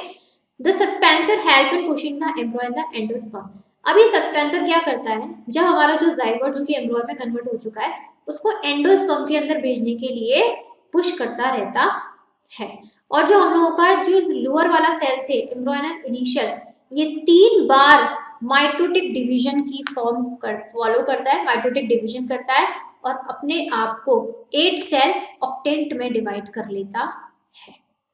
ठीक, और दोनों एक दूसरे से राइट एंगल का एंगल बना लेते हैं, एक ऐसे हो जाता है और एक ऐसे हो जाता है, राइट एंगल बना लेते हैं दोनों के दोनों। अब यहाँ पे जो हम लोगों के ऑक्टेंट थे, राइट, जो स्मॉलर सेल्स थे जिन्होंने माइटोटिक डिवीजन को फॉलो किया, ऑक्टेंट बना लिया, ये किसको राइज देते हैं, हाइपोकोटाइल को, हाइपोकोटाइल को देते हैं। And radicle where as 4 cells of upper tier, जो अपर सेल के अपर डायरेक्शन में जो 4 सेल थे वो प्लूम्यूल में बन जाते हैं और उसमें से 1 या 2 कॉटिलेडॉन्स में कन्वर्ट हो जाता है। अब ये जो हाइपोफाइसिस हैं ये अगेन इनके अंदर माइटोटिक डिवीजन होता है और ये रेडिकल यानी कि रूट कैप की फॉर्मेशन करते हैं। अगेन जो हम लोगों के ऑक्टेंट थे वो अगेन डिवाइड होते हैं, राइट, और अगेन हम लोगों के 2 कॉटिलेडॉन्स और टर्मिनल नीचे की साइड प्लूम्यूल में कन्वर्ट हो जाते हैं। यहाँ पर जो प्लूम्यूल और रेडिकल है कोई एक सेल से नहीं होता, काफी सारे सेल अपने आप को माइटोटिक डिवीजन करते हैं जब जाके कॉटिलेडॉन्स और टर्मिनल प्लूम्यूल की फॉर्मेशन करते हैं। और इसी तरीके से जो हाइपोकोटाइल या कॉटिलेडॉन्स हैं ये दोनों बड़े होते चले जाते हैं और एम्ब्रॉय की कर्वेचर शेप कर देते हैं जैसे कि हॉर्स शू शेप्ड होती है। अब ध्यान एक चीज रखिएगा, हम लोगों के प्लांट 2 तरीके से होते हैं, डाइकोट और मोनोकोट, और दोनों में ही जो एम्ब्रॉय का डेवलपमेंट है सेम होता है, कोई ज्यादा डिफरेंस नहीं होता है। यहाँ पे मोनोकोट एम्ब्रॉय की बात करें तो जो हम लोगों का सिंगल कॉटिलेडॉन होता है ये तो पता ही है, ये हमेशा नीचे की साइड होता है और प्ल्यूम्यूल ऊपर की साइड रहेगा। यहीं पर इसको हम लोग कॉटिलेडॉन्स के ऊपर एक सिंगल शीट भी होती है जिसको हम लोग बोलते हैं स्क्यूटैलम, और एक प्रोटेक्टिव शीट होती है प्ल्यूम्यूल के ऊपर, उसे बोलेंगे coleoptile, and that is radicle is coleorhiza, जो कि रेडिकल होती है कोलेर्जिया की तरह।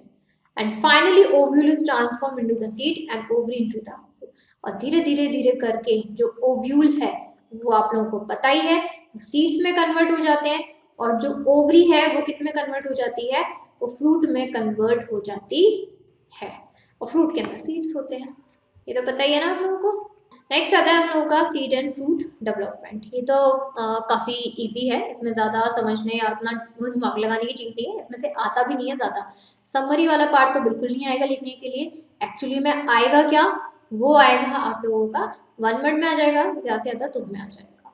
देखिए सीड्स एंड फ्रूट डेवलपमेंट, हम लोगों ने अभी क्या देखा कि जो ओवरी है वो किस में कन्वर्ट हो जाती है, आप लोगों के फ्रूट में कन्वर्ट हो जाती है, और ओवरी के अंदर जो ओव्यूल्स हैं वो किस में कन्वर्ट हो जाते हैं, वो सीड्स में कन्वर्ट हो जाते हैं।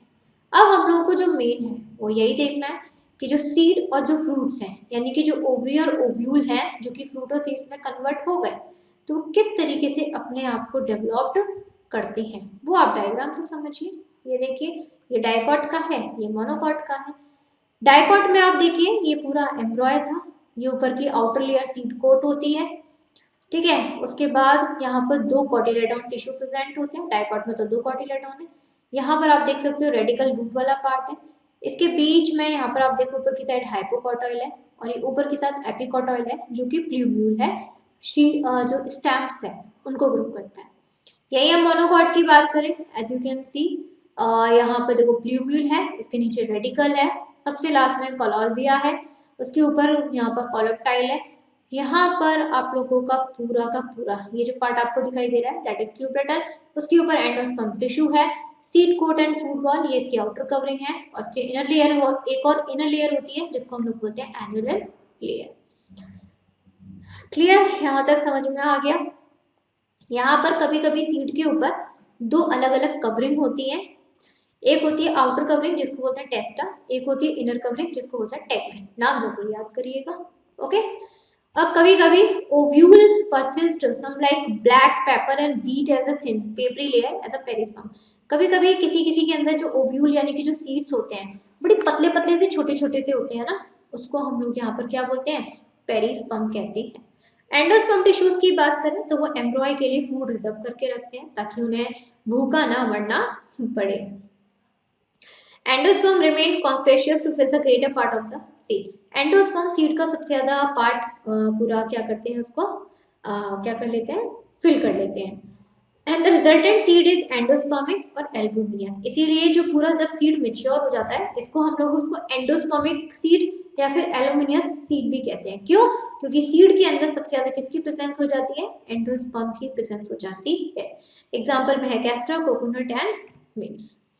यही पर अदर सीड्स की बात करें तो जो एम्ब्रॉय है, राइट, एंडोस्पर्म का सारा फूड क्या कर लेता है, डेवलपमेंट स्टेज के टाइमिंग पर एब्जॉर्ब कर लेगा, एंडोस्पर्म को खाली कर देता है, जिसमें एंडोस्पर्म आगे जाके क्या हो जाता है, डिसअपियर हो जाता है जब सीड्स मैच्योर हो जाते हैं। ये हर एक सीड्स में नहीं होता, कुछ सीड्स में होता है। उन टिश्यूज या उन सीड्स को हम लोग बोलते हैं नॉन एंडोस्पर्मिक सीड या फिर एक्सैल्ब्यूमिनियस सीड, ठीक है। उस कंडीशन में क्या होता है, उस कंडीशन में फिर कॉटिलेडॉन्स उस सीड के लिए फूड स्टोर करके रखते हैं, क्योंकि उनके अंदर एंडोस्पर्म टिश्यू था, लेकिन एंडोस्पर्म का जो पूरा खाना है वो तो सीड अपने लिए खा गए डेवलप्ड होने के लिए, अब उनके अंदर एंडोस्पर्म नहीं है, डिसअपियर हो गया, राइट। तो ऐसी कंडीशन में फिर कॉटिलेडॉन्स जो प्लांट के लिए जो फूड है वो स्टोर करके रखते हैं जब तक कि वो फोटोसिंथेसिस की प्रोसेस को परफॉर्म करने ना लग जाए। फिर यहाँ पर सीड के अंदर आप लोगों ने सीड देखे होंगे, यहाँ पर एक छोटी सी ओपनिंग होती है, ठीक है, जहां से सीड को पानी ऑक्सीजन उसको मिलता रहे, जैसे हमारी नाक होती है वही उसको भी तो जरूरत है, तो उसके लिए होता है। And fruit development is triggered by hormones produced by developing seed. अब यहाँ पर क्या है, जो हम लोग सीड है, ये प्लांट बना, प्लांट में फ्रूट आएंगे, फिर फूड क्या है, डेवलप्ड होगा। तो उसको डेवलप होने के लिए काफी सारे हार्मोन्स होते हैं, और ये हार्मोन्स भी कौन प्रोड्यूस करता है, सीड ही प्रोड्यूस करते हैं। यहाँ पे हम लोगों ने एक चीज पढ़ी, जब फर्टिलाइजेशन हो जाता है तो जाइगोट बनता है, फिर ओवरी हम लोगों की क्या है, फ्रूट में कन्वर्ट हो जाती है, और जो ओवरी बॉल है वो पेरिकार्प में डेवलप हो जाती है। हमने ये तो पढ़ लिया कि ओवरी डेवलप्ड हो रही है आप लोगों की फ्रूट में, पर ये तो देखा ही नहीं कि ओवरी बॉल किस में कन्वर्ट हो रही है, पेरिकार्प में कन्वर्ट हो रही है। और पेरिकार्प में 3 लेयर होती है अलग अलग फ्रूट में, ठीक है, मैंगो में अलग होती है, कोकोनट में अलग होती है। सिग्निफिकेंस आप लोग देख सकते हैं कि एक्चुअली में सीड और फ्रूट का क्या क्या वो हम लोग का सीन रहता है। Fruit provide nourishment to the developing seeds, fruit protect the seed is immature condition, बिल्कुल। Seeds serve as a important organs of plant, क्योंकि बिना सीड्स के तो भाई हम कोई प्लांट को ग्रो नहीं कर सकते। Seeds and fruit develop special devices for their dispersal, help in the distribution of species, obvious सी बात है। डोरमेंसी स्टेट यहाँ पर बिल्कुल ब्रेक हो जाती है, ठीक, एनवायरमेंटल कंडीशन में सरवाइव करने के लिए। हर एक का अपना साइकोलॉजिकल एडेप्टिव मैकेनिज्म होता है, हर एनवायरमेंट में एडेप्ट कर लेते हैं, उसको बोलते हैं survival is called dormancy. Mature and seeds will not germinate even in the presence of favourable condition, यहाँ पर कोई भी सीड्स मैच्योर वेबल है वो कभी भी फेवरेबल कंडीशन के प्रेजेंस में जर्मिनेट नहीं होते हैं, ठीक है। और ये पॉइंट्स हैं, ये आप लोगों के इतने इंपॉर्टेंट नहीं है, तो आप उनको इतना डीपली मत जाइए। कुछ पॉइंट्स याद कर लीजिए, कुछ ज़्यादा याद करने की आपको ज़रूरत नहीं है, जितना है उतना ही कराया जाएगा, उससे ज़्यादा नहीं, ये आप पढ़ सकते हो। एक होता है आप लोगों का एपोमिक्सिस, एपोमिक्सिस में सिर्फ ज़्यादा से ज़्यादा डेफिनेशन आती है, उसके अलावा इसमें कुछ भी पूछा नहीं जाता है। सिंपल पढ़ लीजिए, the formation of embryo through a sexual method of reproduction without the formation of gametes and act as a fertilization. Apomixis में क्या है, एम्ब्रॉय की फॉर्मेशन हो जाएगी लेकिन असेक्सुअल मेथड से, ना तो यहाँ पर गैमीट्स होगा ना ही यहाँ पर कोई फर्टिलाइजेशन होगा, ओके। ये होता है एपोमिक्सिस, कि यहाँ पर without the involvement of gametes and fertilization embryo will be formed through asexual method. और यहाँ पर जो एम्ब्रॉय है ओव्यूल, और ओव्यूल हमारे सीड्स में हो जाते हैं, और जो ओवरी है फ्रूट में होती है, उसमें कोई भी चेंज नहीं होता है।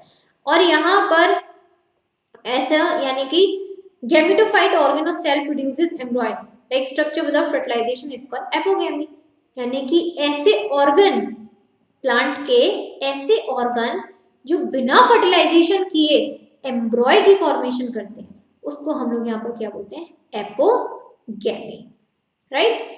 When diploid sporophyte cell produces a diploid gametophyte without undergoing meiosis, it's called apospory। अब यहाँ पर क्या हुआ, यहाँ पर डिप्लॉइड स्पोरोफाइट थे, डिप्लॉइड मेल सेल थे, डिप्लॉइड फीमेल सेल्स थे, ये विदाउट अंडरगोइंग मियोसिस, इन्होंने मियोसिस की प्रोसेस को फॉलो नहीं किया है, राइट, इसको बोलते हैं एपोस्पोरी। एग्जांपल है ऑरेंज या फिर मैंगो। एपोस्पोरिस में भी काफी कैटेगरीज होती हैं, एक होती है आपकी रिकरेंट एपोमिक्सिस। रिकरेंट में क्या होता है, embryo sac generally rises either from an archesporial cell. यहाँ पर हम लोगों ने जब ओव्यूल देखा था तो 2 टाइप के सेल थे, नीचे था यहाँ पर सिनर्जी और ऊपर थे आप लोगों के आर्किस्पोरियल सेल। रिकरेंट एपोमिक्सिस में एम्ब्रॉय की फॉर्मेशन किससे होती है, आर्किस्पोरियल सेल से होती है, दिस वन आर्किस्पोरियल सेल से होती है। And in diplospory, the unreduced embryo sac is derived from the diploid megaspore mother cell।